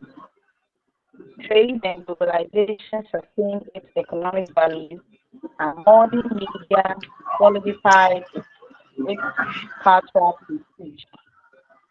Together, these factors transformed English from a regional dialect into a truly global language. As Whitaker 2003 observes, the prominence of English today reflects centuries of historical power, cultural influence, and technological advancement.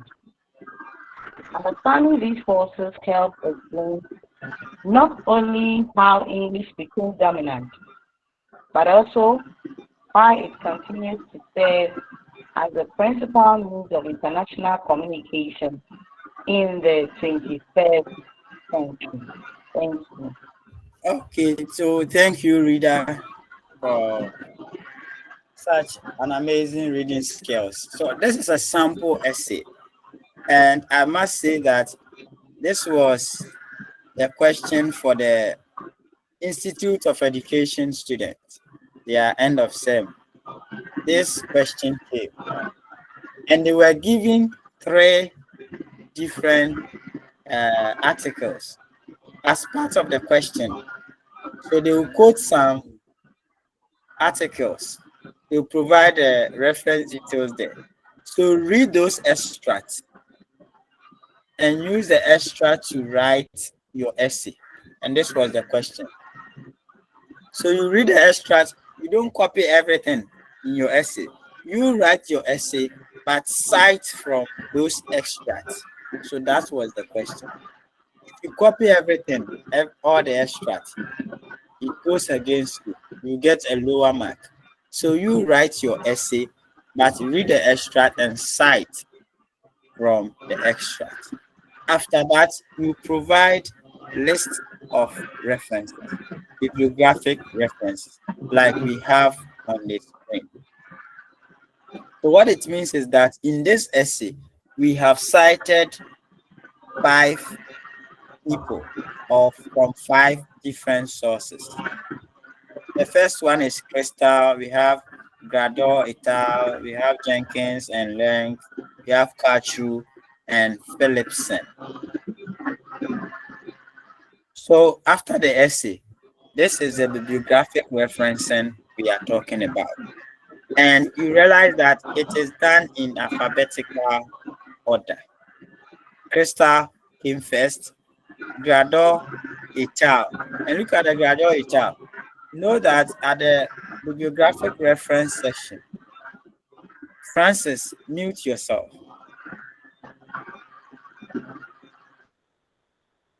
At the bibliographic reference section, you don't write Grador et al. You list all the authors there, the names of all the authors. So you realize that there are 3 authors. So Grador D, we have Late D, and we have Swan J. These are the 3 authors. But in the work, in the essay itself, we use only Grador and we add et al. Then we have Jenkins and Lang, we have Karchru, we have Philipson.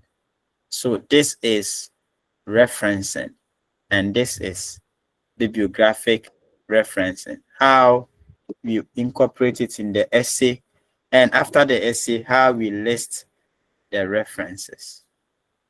Any question? Esther, your hand is up.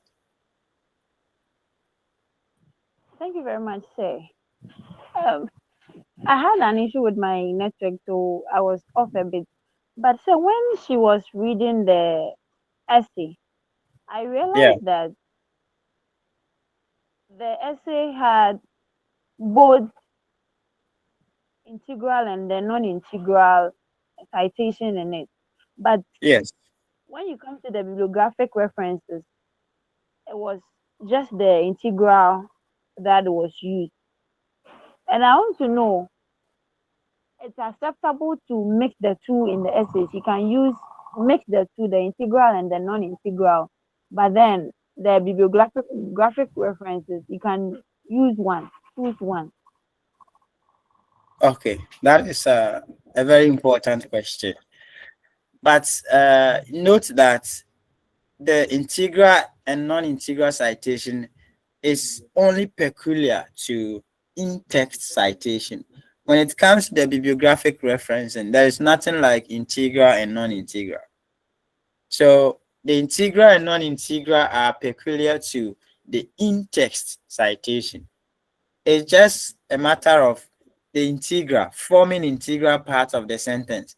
And the non-integral is after you write the sentence, then you introduce the name of the author and the year in brackets. That is the difference between the non-integral and the integral. But the bibliographic references, there's nothing like integral and non-integral. You just write the full detail of the material you have cited in the work. That is the bibliographic reference, just like we've done here.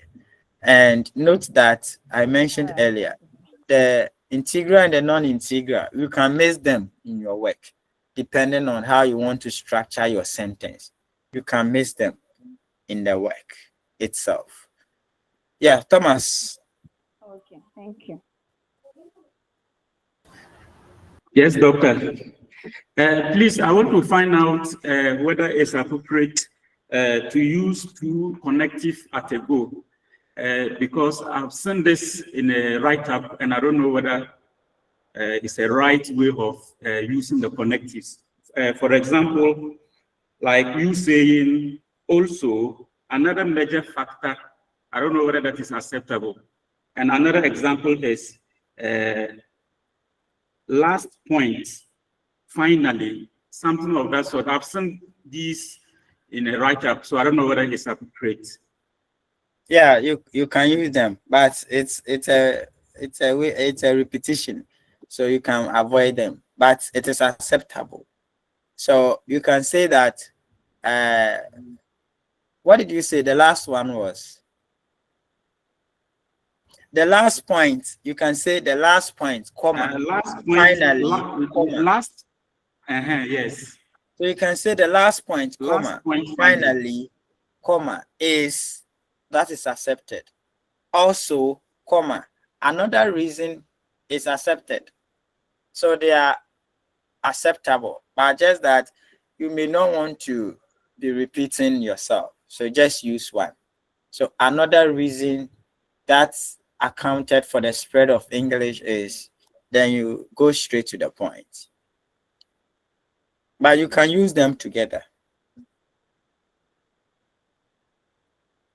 Okay, but in your essay, the final point, you indicated a third point.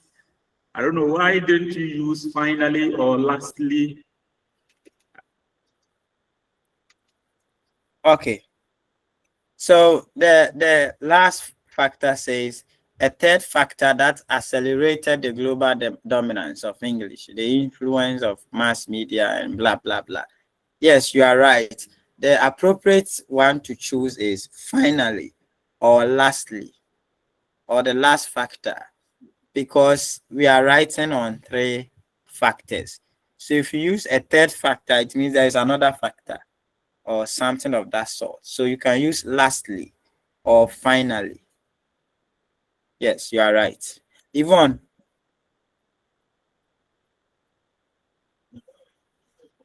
Yvonne, your hand is up.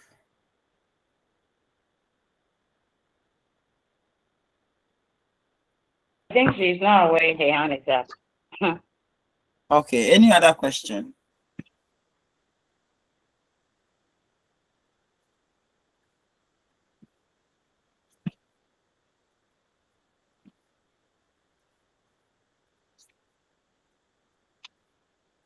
Yes, if there are no other questions, then Emmanuel, your hand is up. Yes, sir. Please, my question is, as we saw in this writing, if all the authors are not mentioned, those we are referencing, then it is, let's say, maybe Kojo Bonsu or Bonsu et al. And I'm referencing, how do I get to know, without reading the original article, how do I get to know the others, the names of the others that wrote with Bonsu? So why don't you read the other articles? Why don't you read the original article? That is the question. If it is an exam, will I be given the chance to? Yeah, so in the exam, when they give you the extract, they will provide the details there for you. But because you write the bibliographic reference and they won't arrange it like this for you. So they'll write the name of the author. Maybe they'll come and write the name of the publisher. They write the title of the article. They mix them up. And after your essay, you have to arrange them as your bibliographic referencing. So in the exam, they will provide information for you. But if it is not the exam and it is an assignment and you saw it somewhere, you have to go and read the original article. Then you get the name of all the other authors. Or if you are citing from someone's article, maybe let's assume that this essay is an article. We have cited Grador et al. Someone has read it, and the person also wants to cite Grador et al. In his work. The person has cited Grador et al. At the reference list, how would you know other names of the authors? How would you know their names? So go to the person's reference list. So when the person comes to our reference list, the person can copy this reference so that the person will get the names of the other authors. So that is how we do it. Either you go to the original article or you go to the person's reference list. You get the names of the other authors. Any other question? Yes, Yvonne. Hello, sir. Please, do you hear me? Yes. Okay, sir. Thank you very much. Please, so about the referencing, let's assume in the question you have both the in-text and non-integral plus the bibliographic one. If you arranging them if you are arranging both at the bibliographic part, do you have to arrange them alphabetically? I mean, let's say not vertically, alphabetically. Yes, that is what we have done here. If you check the screen, Please, sir, do you get my question? Yes, if I get it, I don't know if I get it, but if I get it, if you check your screen, the C comes first, crystal, followed by grador. From C, the next immediate alphabet is G. Then the next immediate one is J. And it continues like that. In all the citation, we didn't get an A, a name that starts with an A. So the next one is C. That is why crystal is first, followed by grador, then Jenkins, then Cachew. And the P is the last alphabet. So it is done in alphabetical order. That is the bibliographic reference. Thank you. That's my screen. It comes and goes. So when you were explaining, I was not having the slide. That was why I asked again. Thank you. Okay. Thomas, your hand is up. Okay, doctor, please, I want to find out if you are writing an essay on a particular topic. Yes. The source of, I don't know the source that you get your articles from, or you simply Google the topic that you are writing on so that you have access to articles. Is there any way that, or any source that you can go so that you can get a lot of educational articles to support whatever you are writing? Yeah, you can use simple Google. So you type your topic inside, or you type the keywords in your topic. So if you are writing factors that led to the spread of English language. So if you are searching for materials on this topic, Asha, please mute yourself.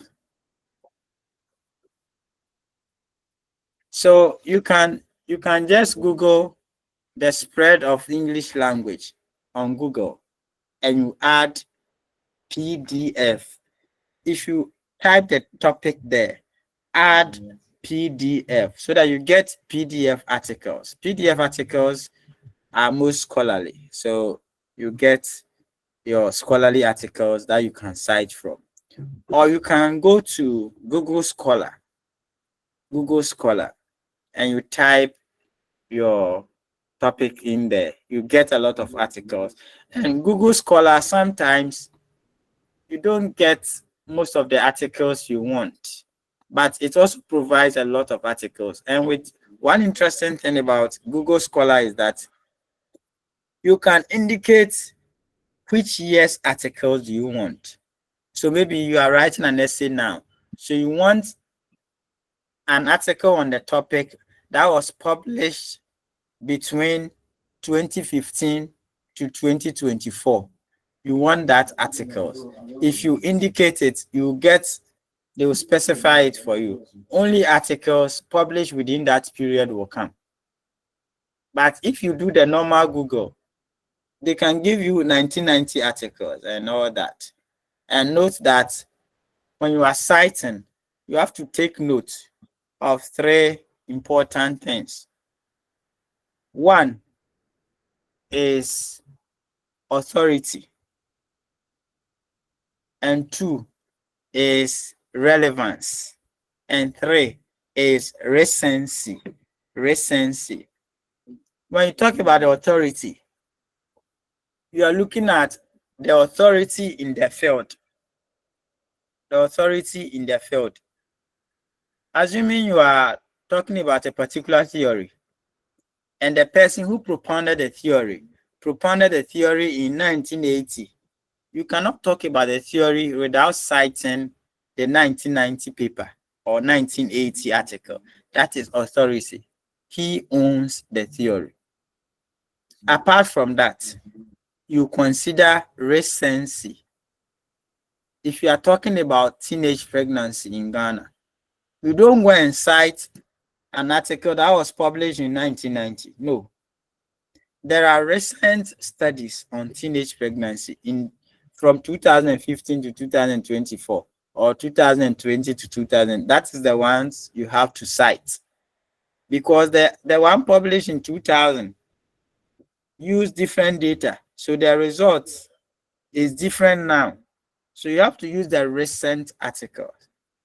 And the third factor is relevance.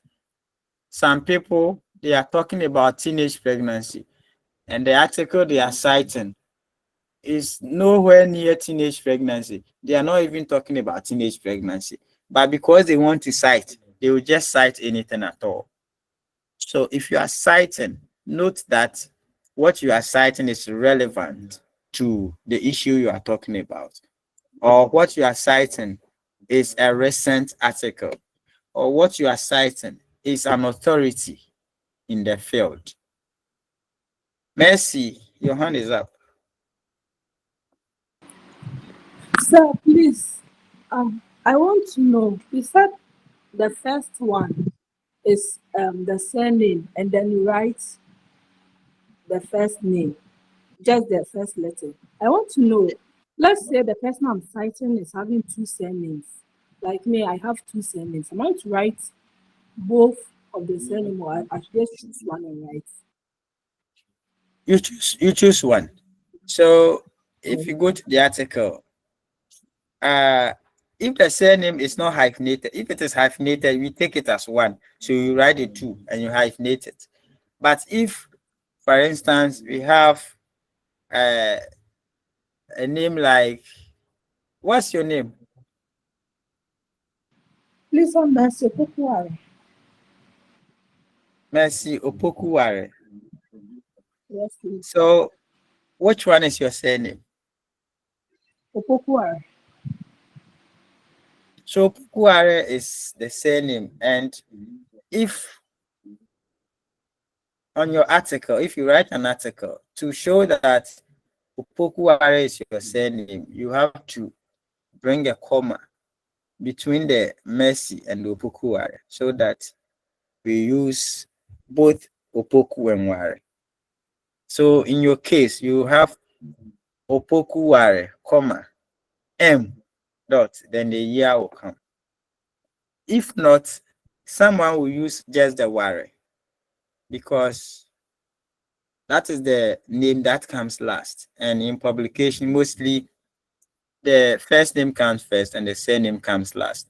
So if you have two surnames, most people are likely to use the last one. So some people will use the Ware. And if in that case, you will not be penalized for that.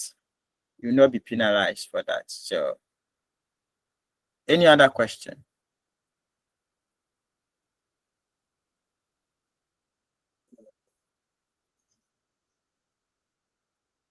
Yes, Victor, I cannot go over referencing again because our time is limited.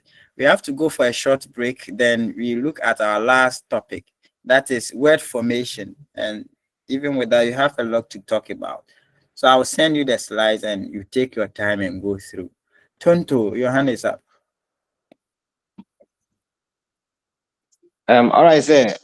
My question is on the referencing. At the end of the article, you see, we have the italics, and so if we are writing, how do you go by that? Do we underline or we just write it anyhow? Yes, that's an important question, because you are writing it.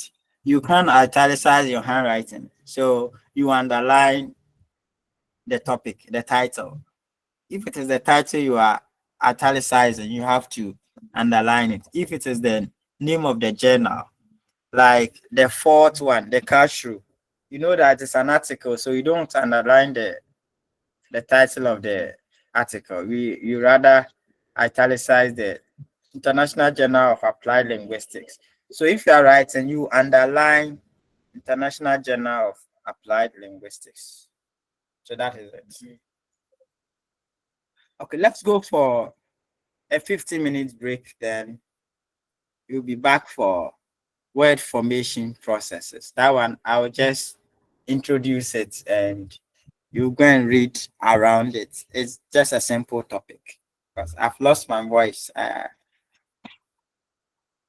So let's go and rest for 15 minutes. You'll be back at 2:20. Then you look at our final topic. Thank you, sir.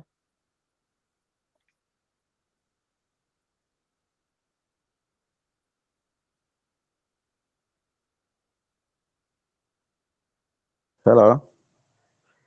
Please, I came late. Where did we start from today? Sorry. Please, we started from what's it called? Plagiarism.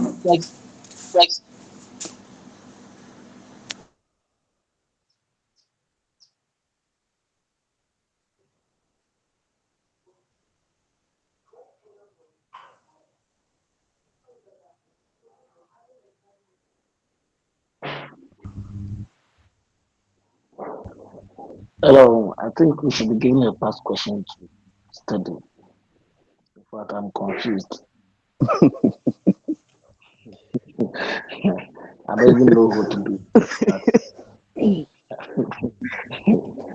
Personally, I'm equally confused. I don't know how the When it exams comes to will be like. And this referencing thing, I don't know how it will be in the exam. I don't know how you're going to. I don't know how it will be. The form, the question will be. Please, good afternoon, colleagues. Hello, good afternoon. Afternoon. Good afternoon. You are listening.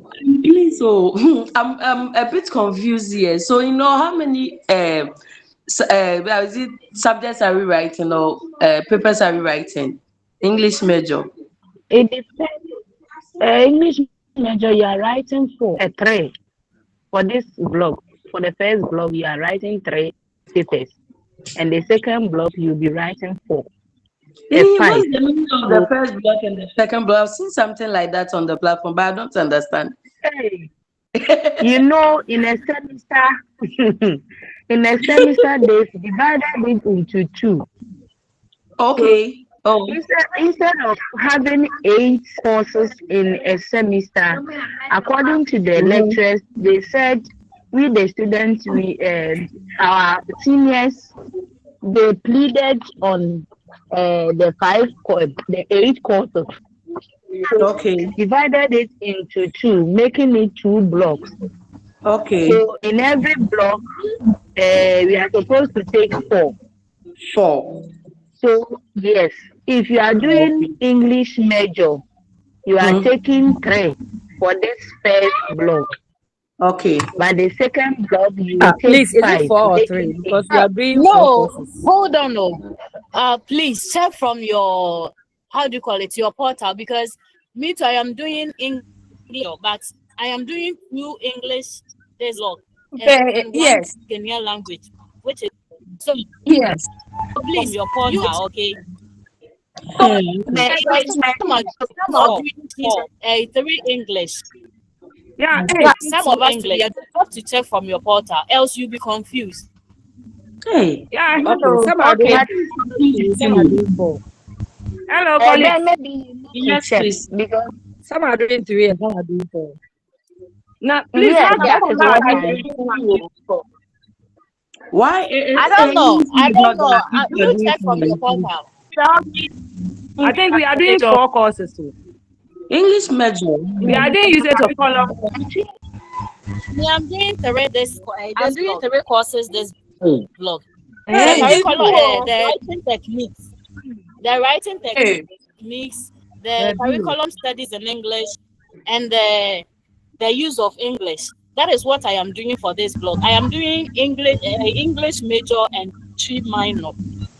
So your And could that be the was best source because of information for what you. I know. I don't think English major. Some will be doing 3 and others will be doing 4. Hey, Yes. You are doing 3. Can it be possible? Yes. It I is don't You are think 3. doing so. So from the English my major point. they are Depends doing on your 3. minor. It depends on English Okay, your if it major minor. if is it depends 3. on your Please, what English what I'm minor, saying is extreme that courses. those who are doing English major, they are the same. They are all doing same. So if you are having Yes. English as your major, you are doing 3 for this block. You are writing 3 papers for this block. But if you are doing English minor, we are having 4 for this block and 4 for the next block, making 8. Madam, Madam, we Hey, are confused not now. So, so. madam, Yes. you are Oh, I confused. think it's Please eight. explain it again. English minor. Madam, no, not like please, that. my son, so, It's not what we are going to Hello, this is not the 4 that has been divided into 2 blocks. The 8. Hello. Hello, please. Please, this is not the 8. It's not the 8 course that has been divided into 4. Yes, that's what I also. I'm asking you, this is It's not four. the 8 courses that has been divided Yes, into 4 it's for each 4. block. Hey, it's Yes, not yes. 4-4. English No, major. it's No, four. we are doing 3 It courses. is not No, full. no, it's Even 2, please. even check from the And end and the full timetable. Check from the headings and the somebody full timetable. Go background. to your portal and check. You will see that you will see the number of courses you are doing for this block. Because from my portal, Hello. the quizzes and the exam timetable, I have 6 there. I have 6. That is 3 and the other 3. The 3 for the quizzes and the 3 for the exam. I So am I please am also doing go to your English portal. major. I am doing English major and I have 8 on my portal. I have 8. I am doing English major and history minor. And I Me, have I'm doing 8. English major and 3 minor. I'm So Uh-huh. also So doing not that. English major and So if don't say no. if you listen to others, or if you get gather information from other people from their courses, you'll be confused. So you go straight your portal, you get everything there correct. I'm Hello. Because doing Yeah, at this some is point in also. time, I was Hello. confused because Hello. people were posting other things. So I just had to go to my portal to confirm things for myself. doing. Is there anyone here in Sinani? Anyone here in Sinani? Today they are going face to face. Okay. Hello. Yeah, this is also a colleague teacher. I actually also offering religion and English language, but I did change my major, and now my major is English language. My minor is religion, but actually everything has vanished from my portal, and I just want to know the subjects or the courses we are going to sit for the exam. So if somebody can just give me her number or his number to contact afterward, I'll be so much appreciated. Please, thank you. Well, I'm also doing same as you. I'm doing English as my major, religion as my minor. So But then, for if the possible, please, I just need your number, and then I just speak with you afterwards to help each okay, other, please. Her number okay, is 020 Please, does it mean that when 020 edited my courses, the courses that were listed has nothing to do with what I'm writing there? 49 Please, is 49 there anybody who is not doing 5. C major English minor? 85. Oh Hello? my So dear, that I'm you lost. can I'm lost also because of contact the the noise. person and then 020 49 49 585. 585. Okay, I'll call you after the lesson. Thank you so much. You're welcome. Okay. Please. Priscilla, Madam So Priscilla, does it mean that the when Madam I Priscilla. registered my courses, the subjects that were given were has nothing to do with the papers I'm writing? Hello. Madam Priscilla. Oh, be a porter, no problem. Mama, I'm going to me. Water. Yes, yeah, I think some of the one we registered, some of them will do Madam in the Priscilla. second block. I, for instance, I'm doing Ghanaian language and then English minor. So mine is 4 for this block. And then I think the other 4 will be for the second block. Yes, that's what I also know because most people Yeah. are doing too. I'm just saying that this afternoon. Anyway, maybe that's what they are offering. Because Maybe depending on the course they are offering. But Yes, Ghanaian language, fancy major, and then English minor. We are right. We are doing 4. I think the Yes. curriculum studies, customs and institution, writing technique, and then the use of English. For this Yes. Religion too, we are also doing for. We are doing introduction to the Old Testament and then the human values. And then when you come to English, we are doing the curriculum and then the usage. So it's 4. I think I think we all have to write 4 for this blog. Yes, I think it's 4. Why are we saying 3? I don't know. So is it no, English major, we are writing 3, not 4. English major, 3 minor, we are writing 3, not 4. The English major, we have 8. English major and 3 minor, we have 8. So we are doing 5 at the for block this 2. and 5 for the next block. Block 2. Yes. Yes, English and 1 is 2. Oh, okay. Okay, so you are going to do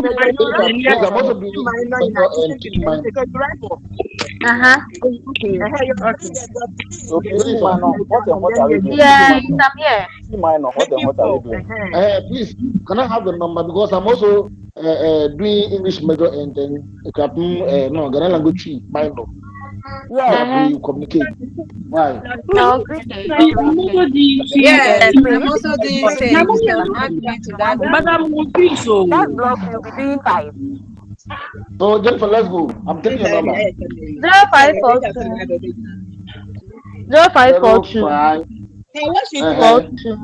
893 Watch the hands and the armpit. 893 Look at it. Hello, madam. 893 114 So it's on 054 89314 3114. Yeah, the number again.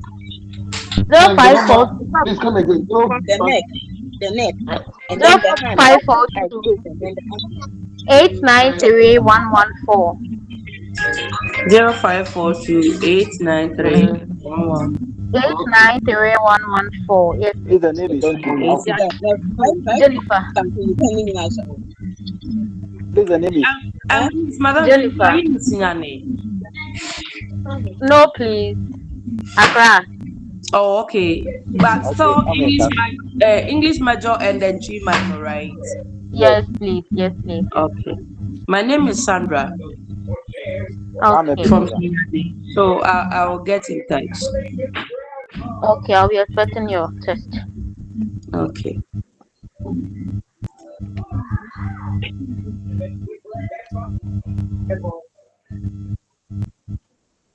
Hey.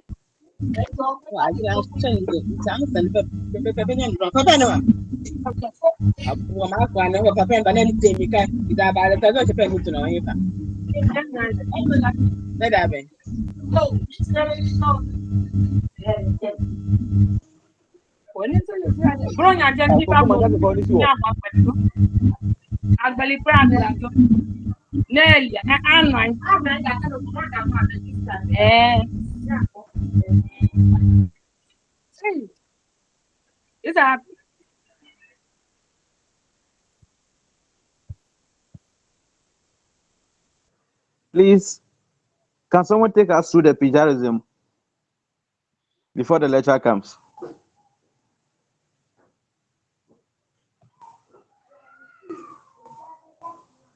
Hello.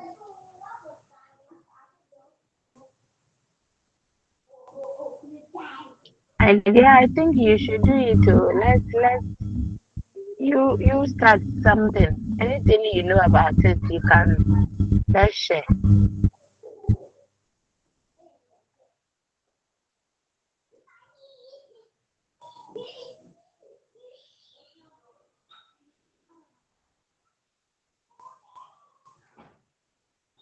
So me, my question is, you see, I have a past question here, but what they did was that they gave the story. It was like, let me see if I can read it. The following extract capture the views or discussions of some scholars on examination malpractice. Malpractice. Read their views carefully and write a 5-paragraph essay on 3 causes of examination malpractice in Ghana. Note, specifically, your essay should include at least one instance of each of the following: direct quotation, paraphrase, integral citation, non-integral citation. At the end of the essay, provide a bibliographic reference list in the APA style, using the information provided for each source. So with this, they've given you the extracts. Then those authors, what they said about the causes of examination malpractice. So you are going to write 5 paragraph essay, bringing in direct quotation, paraphrase, integral citation, and non-integral citation. Then after that, you bring your bibliographic reference. So with this, at least you know where to start from and what to do, like what he has taught us. But I don't know, like what he was saying, the lecture, I mean, like they'll just give you the topic, then you write everything with your authors and all that. So are you going to be allowed to look to any Google or what? How? No, my dear. Just ask the question you read. Please, can you hear me? Yes, I can hear you, my sister. The question you read, no, everything that you need for your essay has been provided, right? Yes. Just like you are writing a normal letter writing. Let's say you are Yes. writing a formal letter that discusses the effect of poor sanitation. At that level, you don't know anything about citation, whatever. You just write it just raw like that. By this time around, you You are just writing the write it essay, raw, like and what then you you are, have. yes, yes. By this time around, you are writing the essay, and then you are inserting those citations, those references in it. So So if you my give you, they question is know this. that they My know question that is this. With this, uh-huh, are you listening?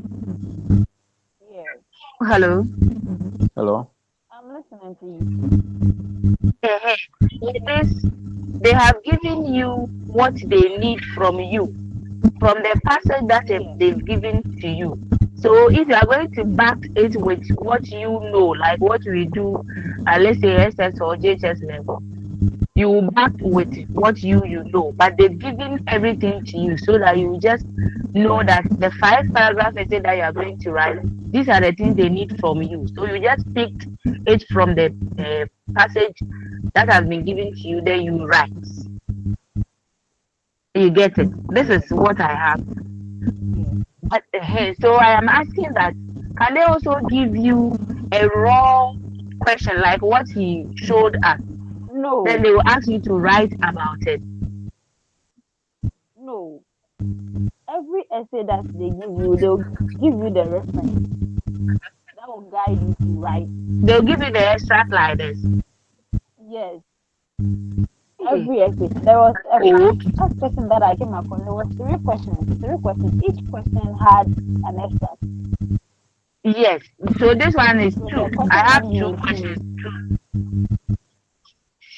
yes. Okay, these And are all the even 2 have the extract, right? yes, my sister. So I'm asking, So is this every how question they that are they will going to give set the you. question? Yes, that's how it is. All right. That one I understand it now because I was. Good afternoon, my sister. Please, I need a little explanation on the bibliographic referencing. Everything that you need. I need an understanding. Seriously, I'm finding it difficult to understand that one. The line is breaking. The line is breaking. Me myself, yeah, I can't hear it. The way the sound I is. said that. Yeah. Hello. I can said hear you. I need understanding on the bibliographic referencing. I'm trying to get it, That's but the bibliographic, with the bibliographic yeah, the bibliographic bibliographics and references. No. The extra that is given to you that you use to write your essays. No. After you are done writing the essay, Amadou 2022 said this in this book, and then you are expanding your essays, your paragraphs, and all. After you are done, after everything, you finish with your conclusion. So with the 5 paragraphs, and you are asked to write 3 points, 3 effects, or 3 courses. The first paragraph will be your introduction paragraph. Then the next 3 will be each for each either course or effect, whichever the question wants you to. And then the last paragraph will be your conclusion paragraph. So after you are done with all these things, then you come to the bibliographic references. The extras they gave you, you will arrange them alphabetically. They will mix it. If they are giving you the extras, they will mix it. They will arrange Z before A, C before S. They will mix everything. But then it is left to you that you would arrange them alphabetically as you have cited in your essay. So the extra they will give you. If you don't use Hello, all of them, Oba. you don't take yeah. Hello. Yes, you can hear me. Hello. Yeah. Oh, hello. I can hear you. I don't know if the others can also hear you. I can hear you.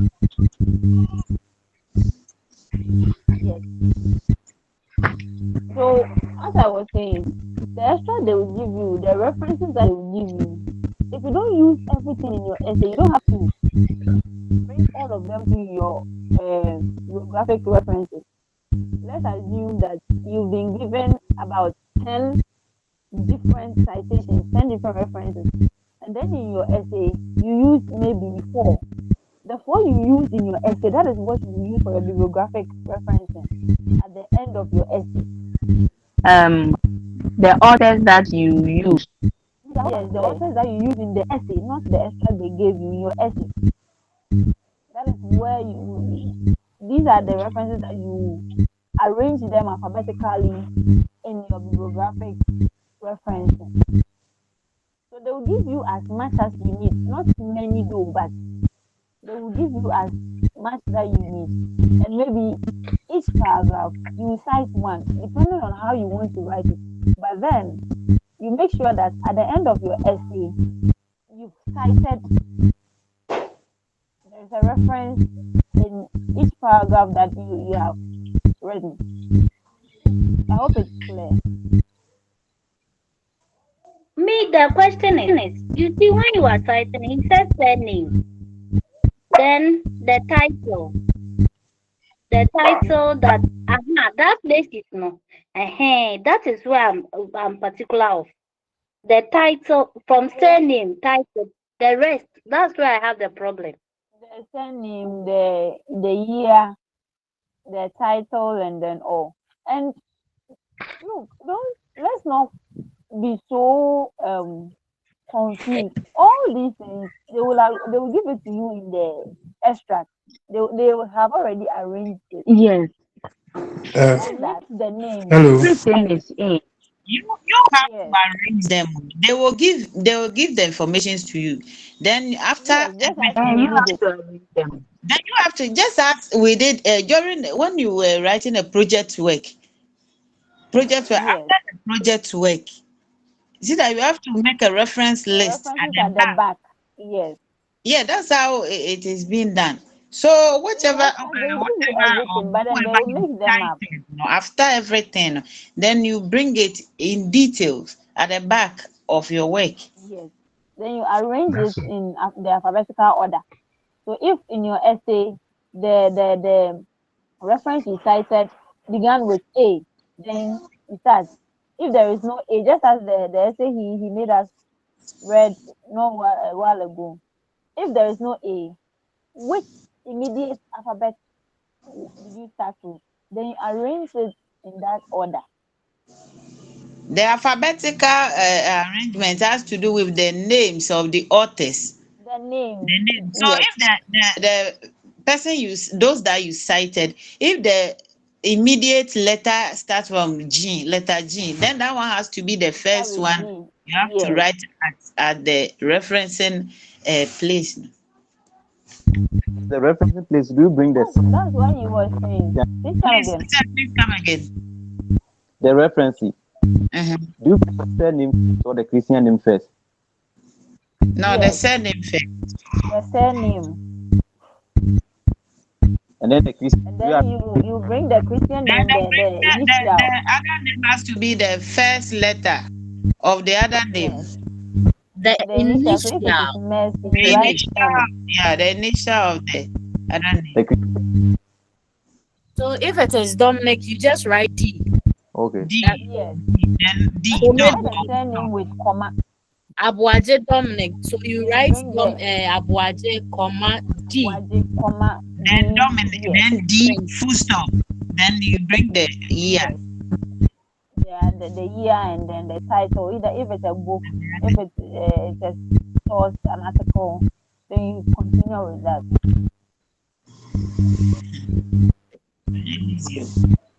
And then he was explaining the integral and then the non-integral. Okay. I hope that one there was clear. The integral, you write if there are two, you write the two names. Let's say Musa and Abuaje. Then you bring the year. Please, I think dog is in, or dog is in, so let's. Okay.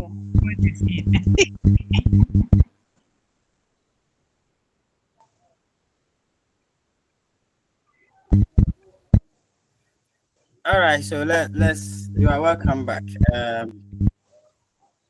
I was following your conversation, so I get everything. Referencing is not something difficult. You just need to follow the rules. Don't forget about the information. The information is there. You just have to arrange them in alphabetical order so that it will be everything will be in order. So let's look at this article, for instance. Let's look at this article. Assuming that I'm writing an essay and I have cited the name of the author is Kwabena Safo Kantanka. So you know that the surname is Safo Kantanka, the hyphenated one. So according to Safo Kantanka, you see the year is there, 2022. So if you have this article and you've been asked to cite from it in your essay, this is how you're going to. We are citing just the first line. So according to Safo Kantanka 2022, comma, then you quote because you are going to use the exact words of Safo Kantanka. Ebenezer, mute yourself. So according to Safo Kantanka 2022, comma, and I quote, studying gender-based violence in country-specific parliamentary discourses can provide legislative perspective and global understanding of the experience of gender-based violence and the fight against it. And I'll close the quotation. Because I'm citing directly from Safo Kantanka, I have to bring the page number. And this is the beginning, so this is page 1. So according to Safo Kantanka 2022, you write this one, you bring into brackets page 1, because this is a direct quotation. We have cited this in the essay. At the end of the essay, after your conclusion, you have to list all the sources you have cited in the essay itself. So one of the materials is Safo Kantanka. So the information is there. I have not arranged it. Everyone should do it. Type yours in the chat box.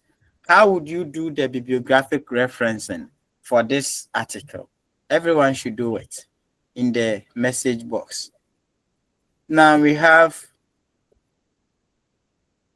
so this is the full information. So the title of the work is Gender-Based Violence in Ghanaian Parliamentary Discourse, a Corpus-Assisted Discourse Analysis. That is the title of the article. The year is there, 2022. The name of the journal is there. That is Critical Approaches to Discourse Analysis Across Disciplines. That is the journal. Or you can cut it short, CADAAD journal. And the volume is there, the issue is there, the page numbers are there. So reference it and let me see. Do it in the chat box.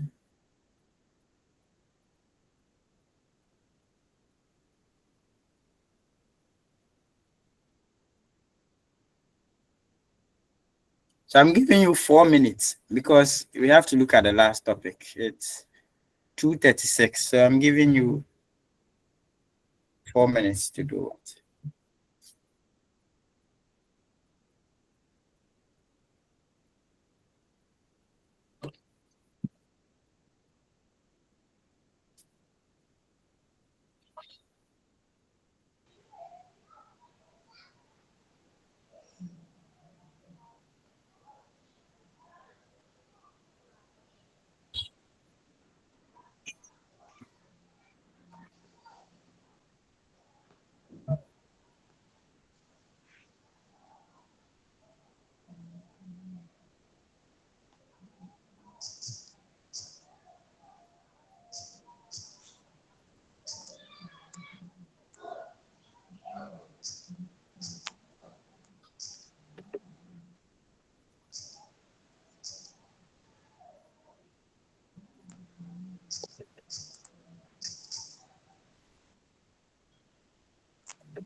Hello, sir. Yes, who is done? Yes. Please, I can't see the abstract. You can't see The abstract. the extract. Please, No, history. we are not looking at the extract. Just we are assuming that we've cited this work. So provide the bibliographic referencing. That's what I mean. Provide the bibliographic reference in there. Okay, sir.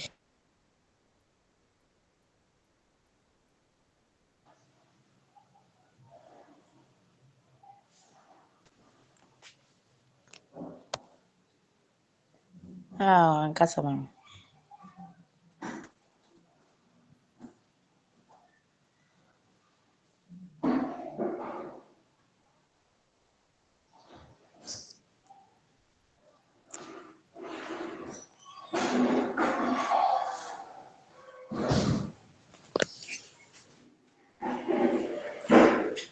Am I call for now? So we have been given a work to do.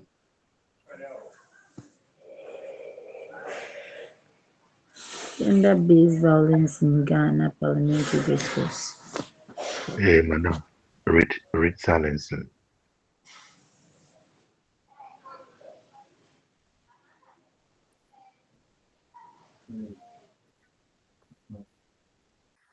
Please, is the extract there? I can't find it. We are not looking for the extracts. Just do the bibliographical referencing.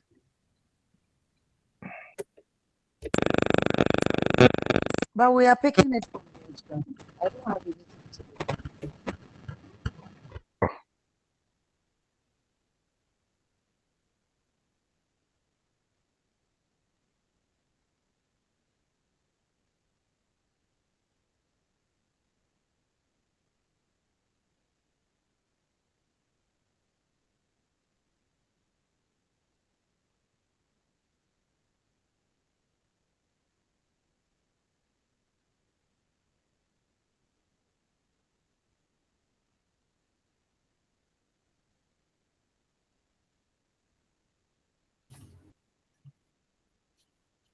Okay, so Roxanne, you are right. Because, but you need to italicize the CAA. It is CADAAD journal. You omitted the 1A. So, Oh, and you okay, sir. Thank you very much. needed to italicize it. And the volume number is also italicized. So you italicize the CADAAD journal and the 14. That is it. So you are Oh, okay, correct. sir. Rita, Thank you, sir. your referencing is not complete. Both is not complete. You just wrote the name of the author and the year. So check the one posted by Roxanne. That is correct. And let me check Abdullah Yusuf. Abdullah, no, you have used a different citation style. This is not APA. So APA, you realize that the year of publication will come after the name of the author. You don't bring it as part of the journal. So Abdullah, check it again. And you don't write number 1, you don't write volume, you don't write those things. Josephine. Yes, Josephine, you are correct. But note that where you've used the colon, after the 14 and the issue, the 1 in bracket, the colon over there, some also use comma. So name of the journal, comma, volume, issue in bracket, then comma before the page number. So you can use comma or the colon over there. Take note.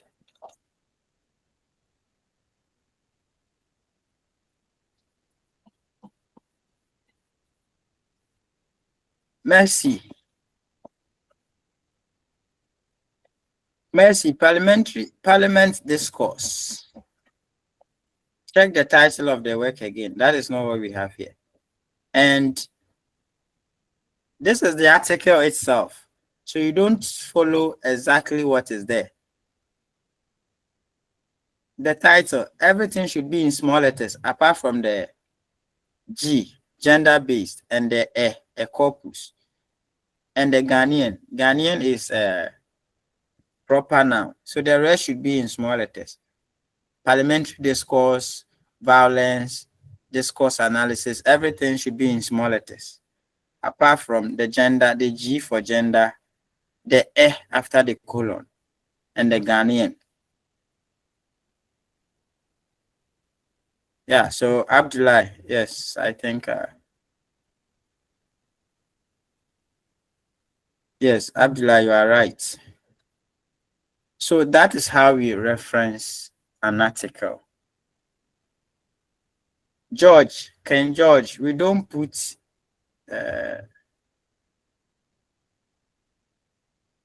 it's not necessary to put the CADAAD journal in brackets. You have stated the full name, so that is enough. You italicize it. That is all.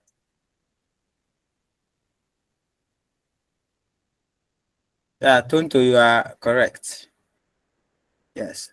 Okay, so that is it. That is how we reference an article. This is a journal article written by Professor Kwabena Safu Kantanka.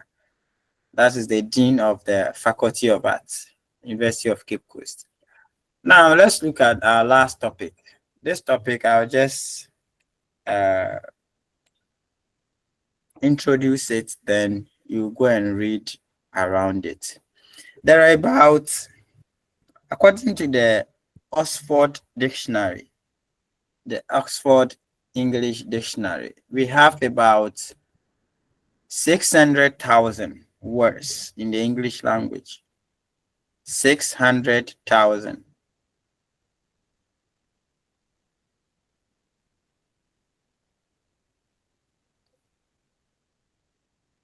How do we get new words in the English language? How do we get new words into the English language? So our next topic and our last topic is looking at word formation. Word formation. And don't forget that this time around we are looking at word formation in the English language.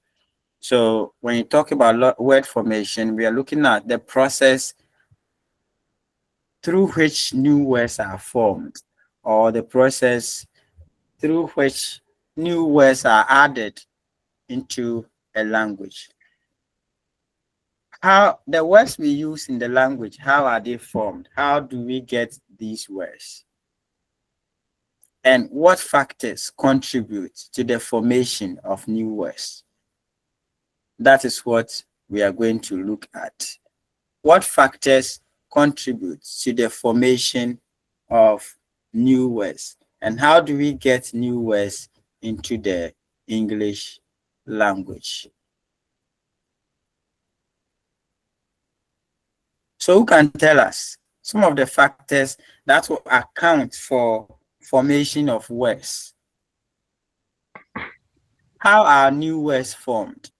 Godwin. Yeah.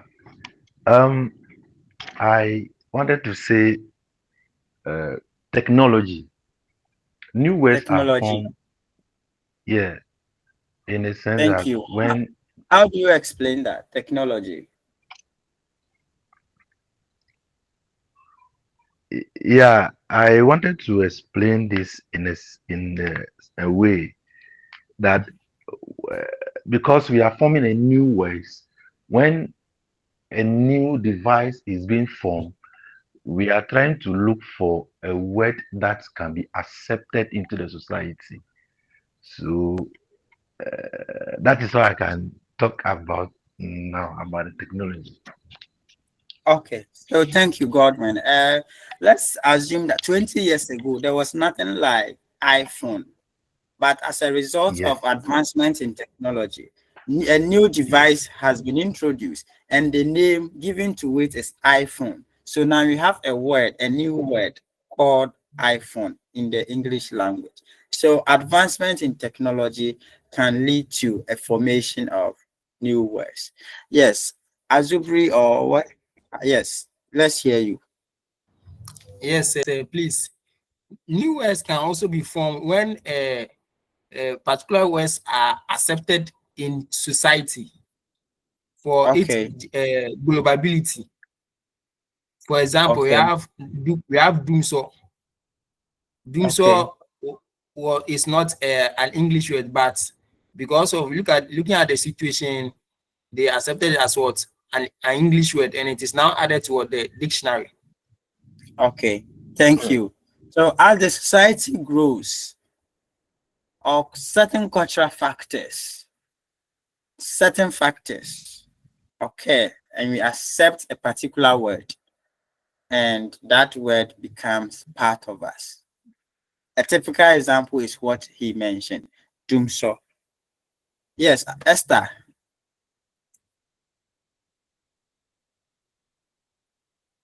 Esther, your hand is up. Hello? Okay, let's Hello? listen to Jennifer. Jennifer, go ahead. Okay. Stephens, So I'm when here. two existing words are joined together, we can also get new words. Okay, When two Yes. existing words are joined together, we can get Yes, a please. new A new word word. from that. Yeah. So, Yes, please. Jennifer, note that we are now looking at factors, factors that lead to the formation of new word. What you are saying is a process of forming new word. We are not there yet. We will come to that. Okay. Okay. Let's listen to Okay. I'm Esther. here. Esther, yes. Sir, please, language contact. Language When contact. That's right. Yes. How do you languages explain? come together, yes. When languages come together, they tend to pick the language from the other and then use it. So we take English, for instance. Most of the English words were borrowed from Latin, Greek, even French words. Then we Okay. had it in the English language. Yes. Okay. So now what you were saying, Esther etal or Adu etal. Etal is not originally an English word, but now it is an English word because of language contact. The language contact with French has led to the formation of this word called etal. Another word can be denouement in literature. That is the fallen action or the resolution, denouement. All these are factors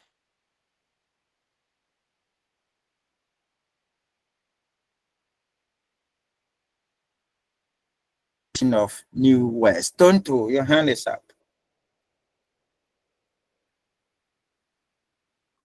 All right, so Here, another oh, I think you can.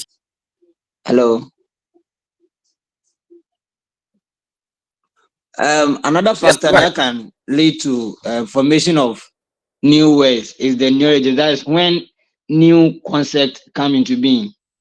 For instance, when phone was made, there was no front camera, or there was no camera that you can be asked to take a selfie. But now, since there are phones that help us in taking selfies, selfie has been accepted as a new word.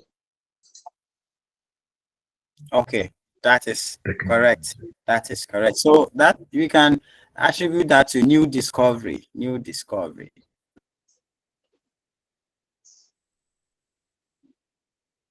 Now, so we have a word like selfie.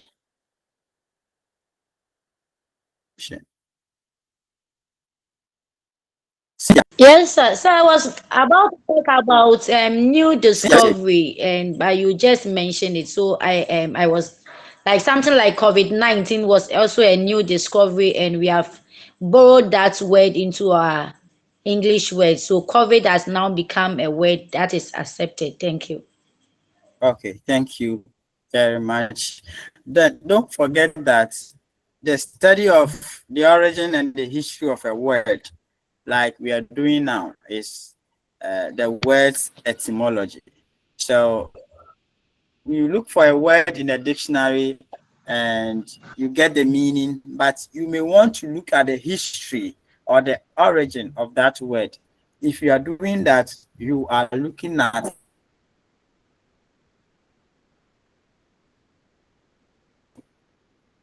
that is word formation and the factors that account for the formation of new words. So these are the factors, motivating factors or factors motivating the formation of new words. If you check your screen, we have discovery in science and new knowledge. We have innovation in technology. We have changes in culture and society. And you also have language contacts. And I'm sure that we can all explain these points. So discovery in science and technology. If there is a new discovery, it will lead to formation of a lot of new words, a lot of new words.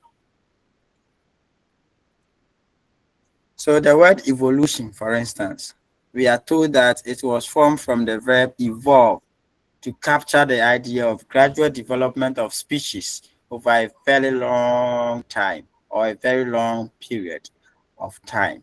So through that, we got the word evolution. So these are the factors that has accounted for formation of words. New discovery in science. So another words include innovation, mutation, natural selection. All these are scientific terms.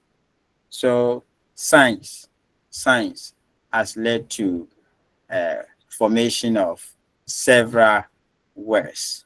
Formation of several words. If you look at words like gene, genetic, genotype, and all that, DNA, all these are as a result of scientific discovery. And innovation in technology, we have spoken about that. When we get an advance in technology, when we are advanced in technology, new things are being invented, new devices are being made. So as we introduce or we create those devices, we need to get a name for them. And some of the commands in them will also bring new names to those devices. So for instance, the word aeroplane or airplane was introduced in the late 19th century due to the invention of that particular uh, device or aeroplane. That is it. And closely related to aeroplane is aviation. Aviation.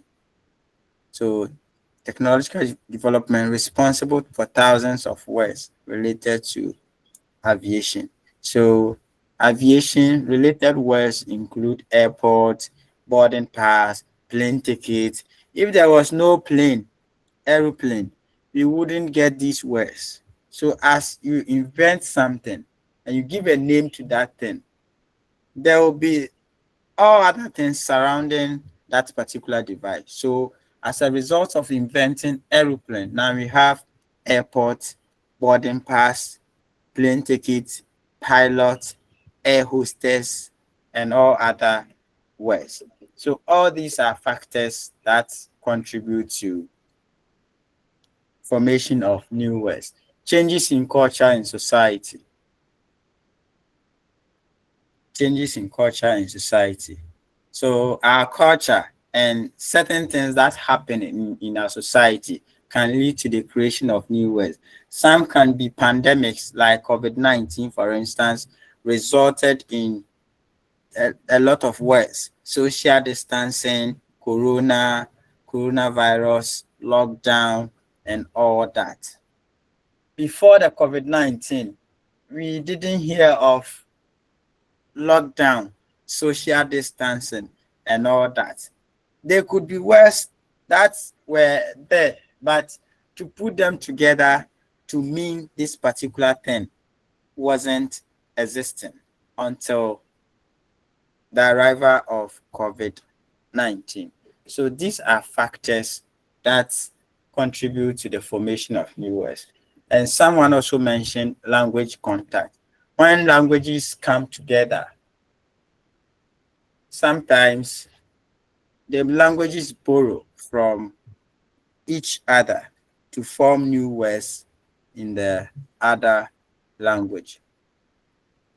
So English has borrowed names of trees from our local language. So we have words like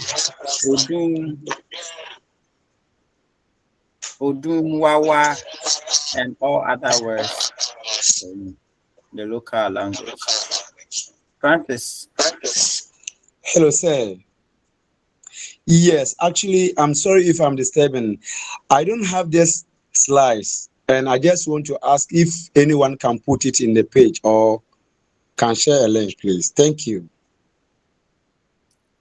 Yeah, you don't have any slides. No, the slides you are using, the book you are using, if possible, that if it is available, we can have it on the page because I just joined the group. Thank you, sir. Okay, but if I'm teaching and such concerns should come after the lecture. Okay. Then I'm sorry, sir. Yeah, Okay, so thank you. normally I finish teaching before please mute yourself. I finished teaching before I share the slides. Otherwise, you will not pay attention. So you realize that Exactly. the topics we've done earlier, I've given you the slides. So after this one, I'll give you the rest of the slides. Thank you. Okay, thank you. All right. So now we have note that the word jollof is local. Jollof rice, red. All these are coming from our local language. And now it is part of the English language. So light soup, it's not English. It is a Ghanaian English, but now it has been accepted into the English language. The word kwashiorkor is coming from our local dialect, and now it has been borrowed into the English language. So yes, when languages come into contact, new words are formed. So these are the factors that contribute to the formation of new words. But how are these new words formed? There are processes, several processes through which these new words are formed. These new words are formed. Yes, light soup is not an English word. We invented it. Kinky is not an English word. It is coming from us. Fufu is not an English word. It is our own invention. Ah, so let's look at some of the processes of word formation. Processes of word formation or word formation processes. Let me share the screen.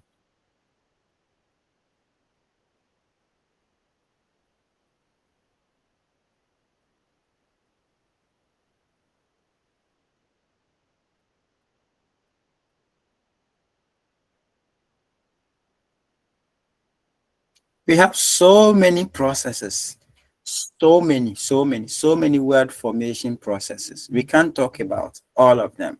So if you look on the screen, you have derivation, some mention it, derivation. So derivation, coinage, borrowing, clipping, and back formation. We have compounding, blending, conversion, acronyms, and we have reduplication. So all these are word formation processes. So in the exam, they can give you a word and ask you to identify the word formation process of that particular word. So if you have a word like headmaster, how was that word formed? What word formation process is used here? The word headmaster. Who can tell us? Compounding. Compound, sir. Yes, Compounding, yes. compounding. So we Yes. have head and we have master. They have been Master. joined together. So that is compounding. So now we are not going to talk about compounding again. So we know what compounding is. And compounding, we have the one that the words are separated, but we see it as one word. But in the spelling, it is separated. Another one is hyphenated, and another one it's written together. So the compound we have three different ways. One, there is a hyphen. Two, they are written together, and three, they are separated. So there is this animal, boa constrictor. What is boa constrictor? Let me spell it in the message box. Boa constrictor. What is that? Boa constrict. Compounding. Yes, the word formation process is compounding because boa constrictor is referring to one thing, but I'm talking about the meaning. What does it mean? What is boa constrictor? No. It's a type of snake. It's a deadly snake. So you know that boa constrictor is referring to one thing. So it is compounding, but the words are separated. So that was what I was talking about.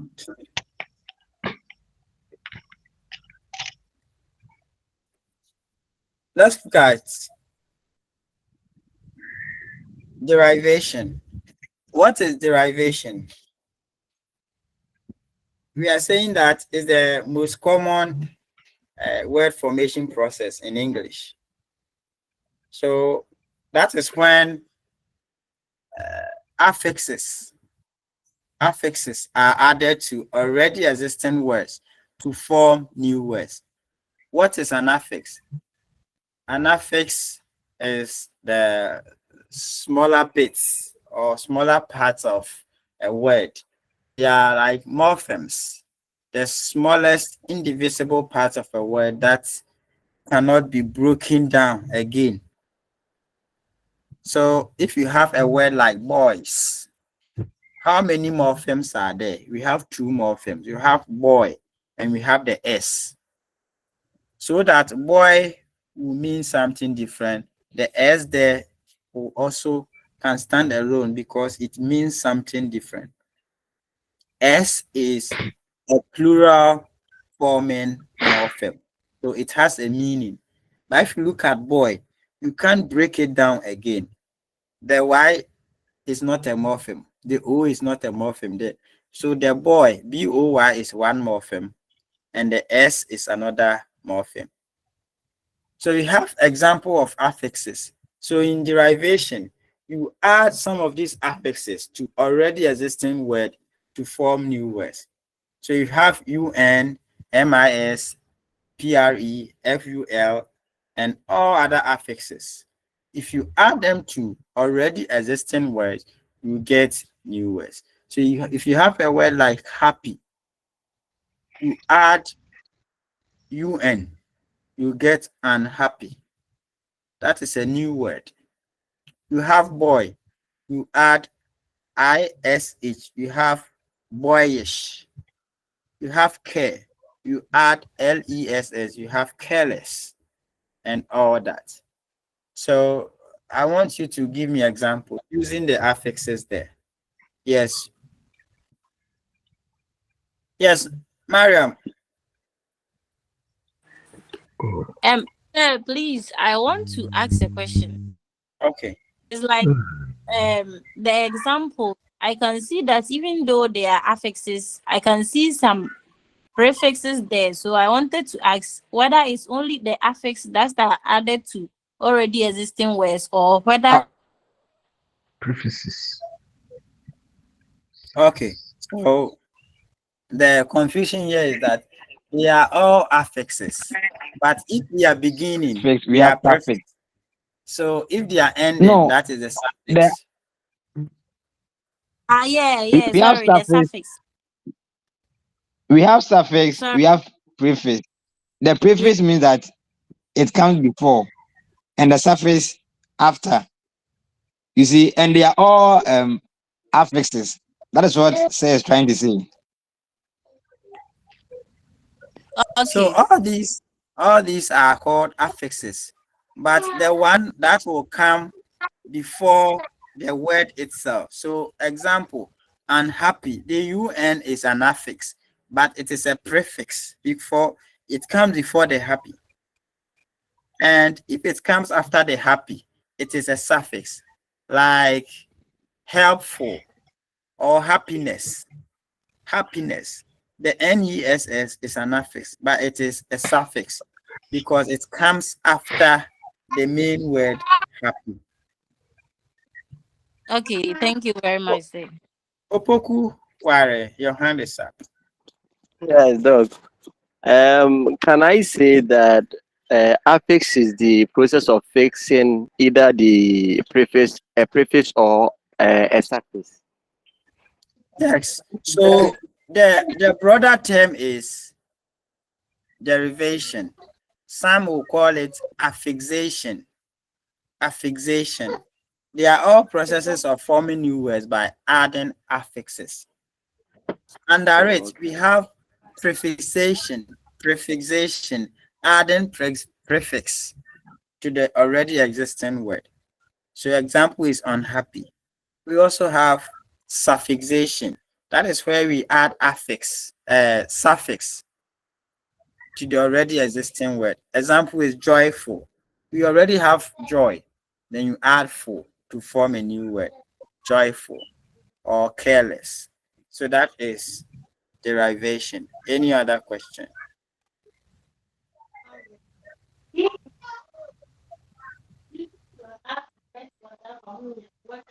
So we have it here. Another name for derivation is affixation. And there are two types. The prefixation and please mute yourself. The prefixation and the suffixation. And I have already explained the two. So prefixation example, we have disbelief. And if you add im to proper, you have improper. That is prefixation. And the suffixation. Come. Baby, I'm here.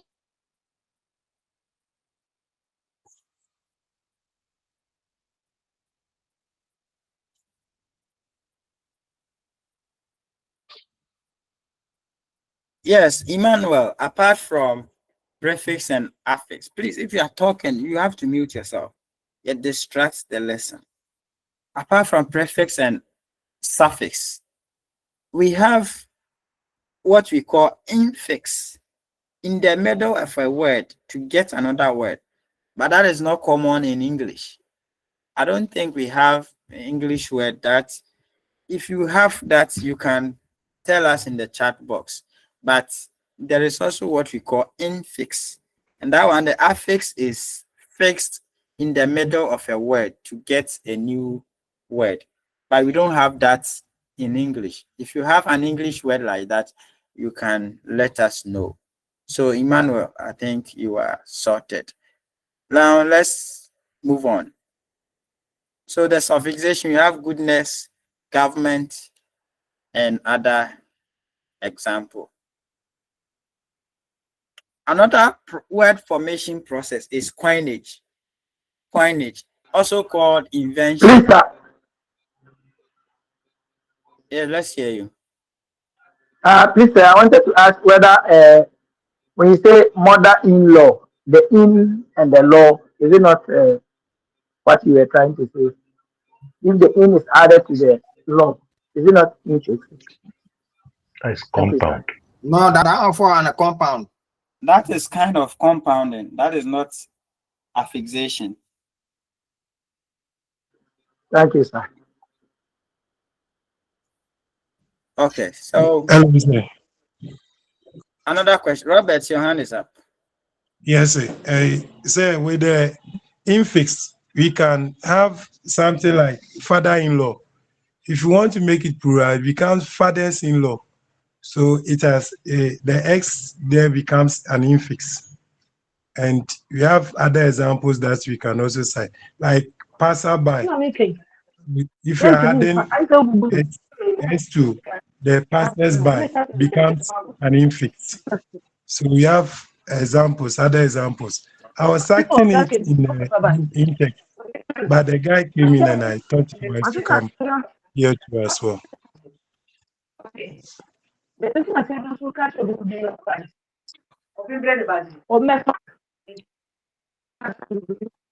Okay. I'm not too sure, but I will check. I'm not too sure on the examples you've given. So I'll check on that. Any other? Yeah.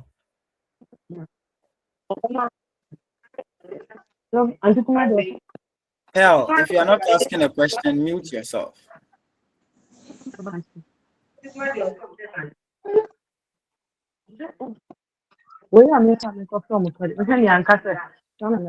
Sister, please.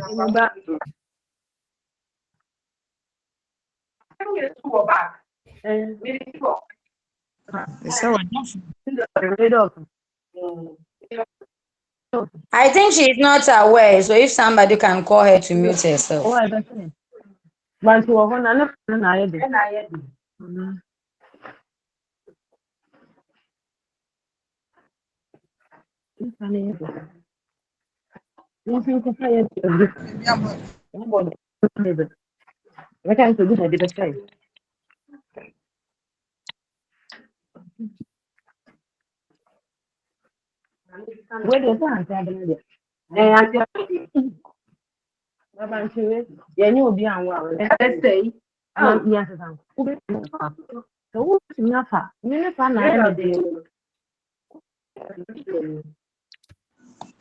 Hey, Madam So Pearl, every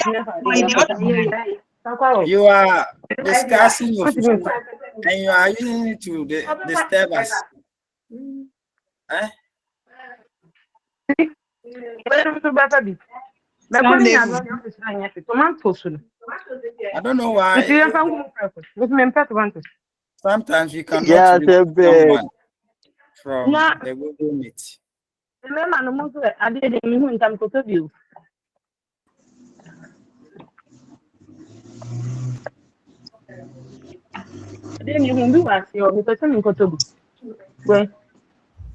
I'm not even sure she's with us.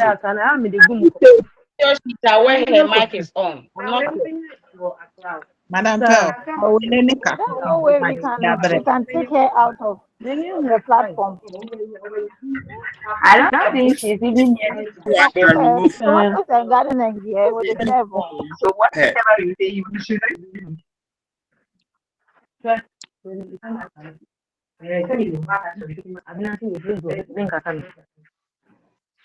Sir, please let's continue. Let's continue. But she will distract us. Yes, So without end meeting, it will be distracted.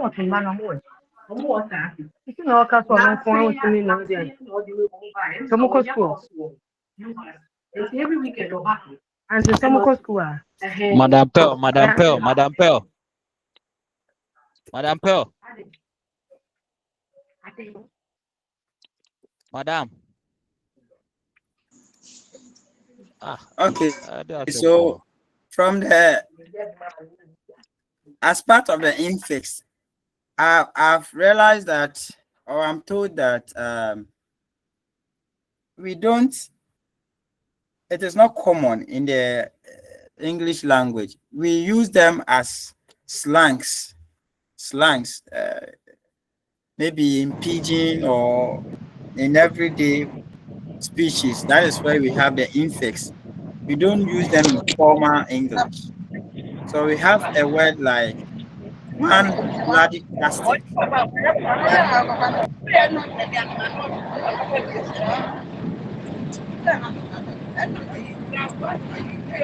I said, so there.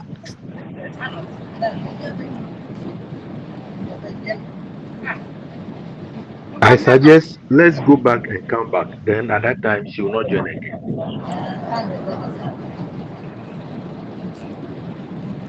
Let's go and come back 2 minutes, 1 minute. She will If still be she's there off. because she's not aware. If we go and come back, she will still be on the page because she's not aware and she will not move out of the page. So if someone Yes, can you are take right. a number and call,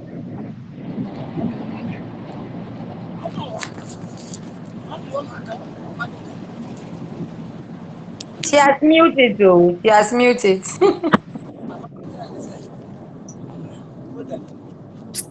This one, shit. No, Oh, no, God is gone. The man is gone. Our lecturer is Alexa is gone. gone. Madam Pearl, But Pearl has muted her mic. I'm just calling if she is listen, now Pearl aware. She has muted really her mic, distracted but the I think class. it was Asenso whose mic later came on. That was why. Pearl She muted it left. and Asenso's own also came. That's why. She also left. You see, this thing is you have to discipline yourself. You have to discipline yourself. Once you join the group, just The whole thing is you don't Yes. even the mic is not automatic. You intentionally put it or you mute it before because there's no way you will say that the mic will come live by itself. I can't Mic even think. video, the whole I time. agree. I don't even know why some of us they do that. Oh no. Ghana there. Sir has joined, so it's okay. He has joined. Okay, someone to call the course rep to call the doctor to come Please, in. course we have called the lecture. Okay. Okay, I'm here. I Okay. think that Thank you, sir.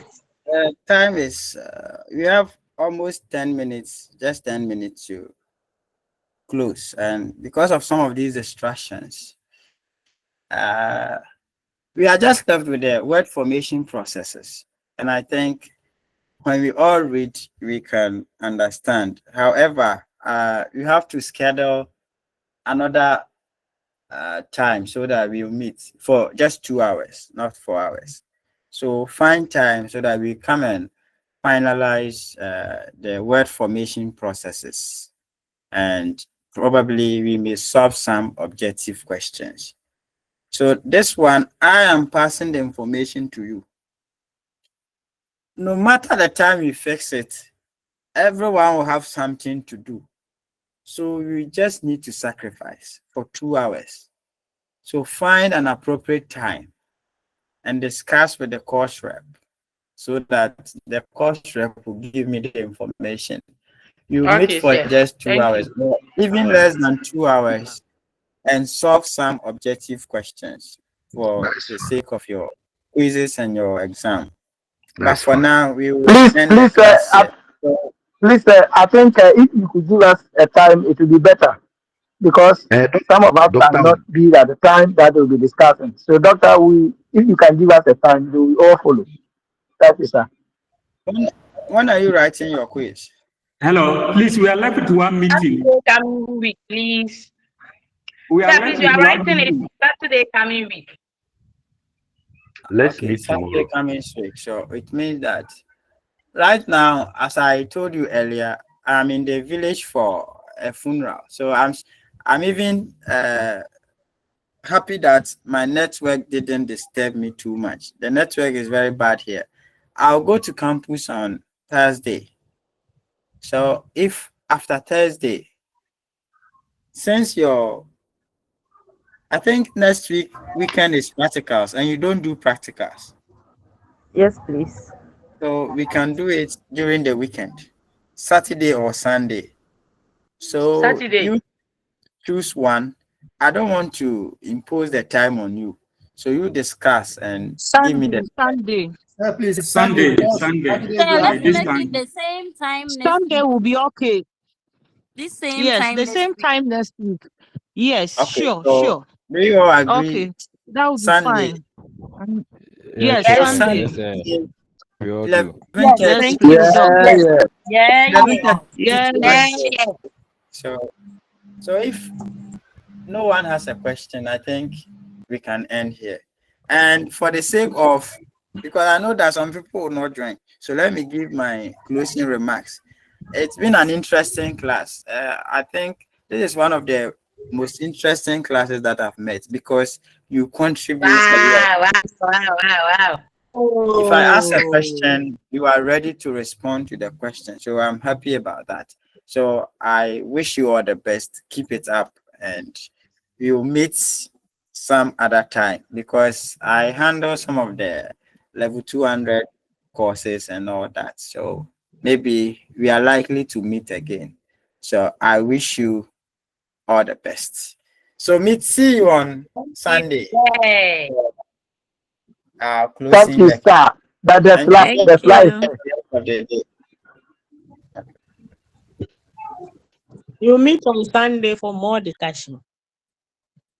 Okay. Thank you, Doc. Madam Pearl, but of Thank no. you. We are very grateful. Thank you. Stay safe. Bye. Madam Pearl. Madam Pearl, Hello. Yeah, Hello. going Are we to at the same time, 11:30? yeah, Yes, good sir. for More yeah, slides, more left and right. group, more. Yes, sir. More slides, yes, sir. Hello, please. Are we meeting at the same time, 11:30? Yes, that's what we agreed on. Same time next week. Hello. Please, has That's God what we given us agreed an on. area Okay, to study? same time. Okay. Thank you. He said we should continue reading on word formation, and next week we are going to answer questions, past questions, objective questions. Thank you. Bye bye. Bye Bye Enjoy. Please, bye. does anyone stay around that mastermind? Please, does Is there anyone anyone stay also around the in mastermind? here? I'm mastermind Pokuase. And I'm also looking for those in Cape Coast. Yeah, it's sexy. Please, is someone around that mastermind Pokuase? I'm around customer. Hey, please, who I'm is also that? looking for those in Cape Coast. Madam Who Jennifer, stays please, I what? didn't get your number. Oh. And Cape also need Coast. the conference number. Please, I'm Madam mastermind Jennifer. Pokuase. Anyone here? Again, is there anyone in Cape Coast? Please, I'm mastermind. Please, who is that? Yeah, Madam Jennifer, Yeah. please, I didn't get your number. Oh, Sandra. Hello, I'm mastermind Pokuase. I'm here. Let me put my number on the info Okay, message. please do. Please put it Last, there. Let's talk. yeah, it's touching my last two. Last. Hey, Babucho, where I want to see my. Oh, why, nice a guest house, say, baby, I will know. Please, Sunyani, who is here? Last. Huh? Ah. Cape Coast for no one and now face to face. So it's only platform we so say see. It's more mobisa Cape Coast now. I'm not Sunyani for so face to face. It's more of a Sunyani, no more face to face. And then Moment Sunyani. Nah, Sunyani face to face. Hey! If I tell me the number, not to, I'm a summon. Okay, I make don't sure get my real. 0242 Sunyani 25 face to face. 9814. 981. Miss say Rebecca says, anyone else so that we can meet and do some discussions? Anyone else? The most one do any other way. Auntie Pacho, do you need to say? There is a champion. Maybe I can. Okay. Hey, Nami Pacho. I want kiosk and will be a we mean to be near you. Me, Go do the deal this time. I didn't code be. But it's our code no better than standing. Link, no, PM bond me who link, no. Hey, Mile 7, we can. Mile 7, we can all come together and learn. No, Mile 7. Maybe o center, o study center anyway. Maybe they am me wo River View. That is Kaswa. River View Kaswa. That means we can meet. We will go to the center for the registration. Do we have to go there? Some of the two platforms, sister, we are not come to the center. Okay, into the benebeko. It's just a me Saturday na yeni we biano. Anopani aboshi akosombe ya mayani aba. And you take my number and let's talk offline. Okay, Mati. Okay. That's it. Okay.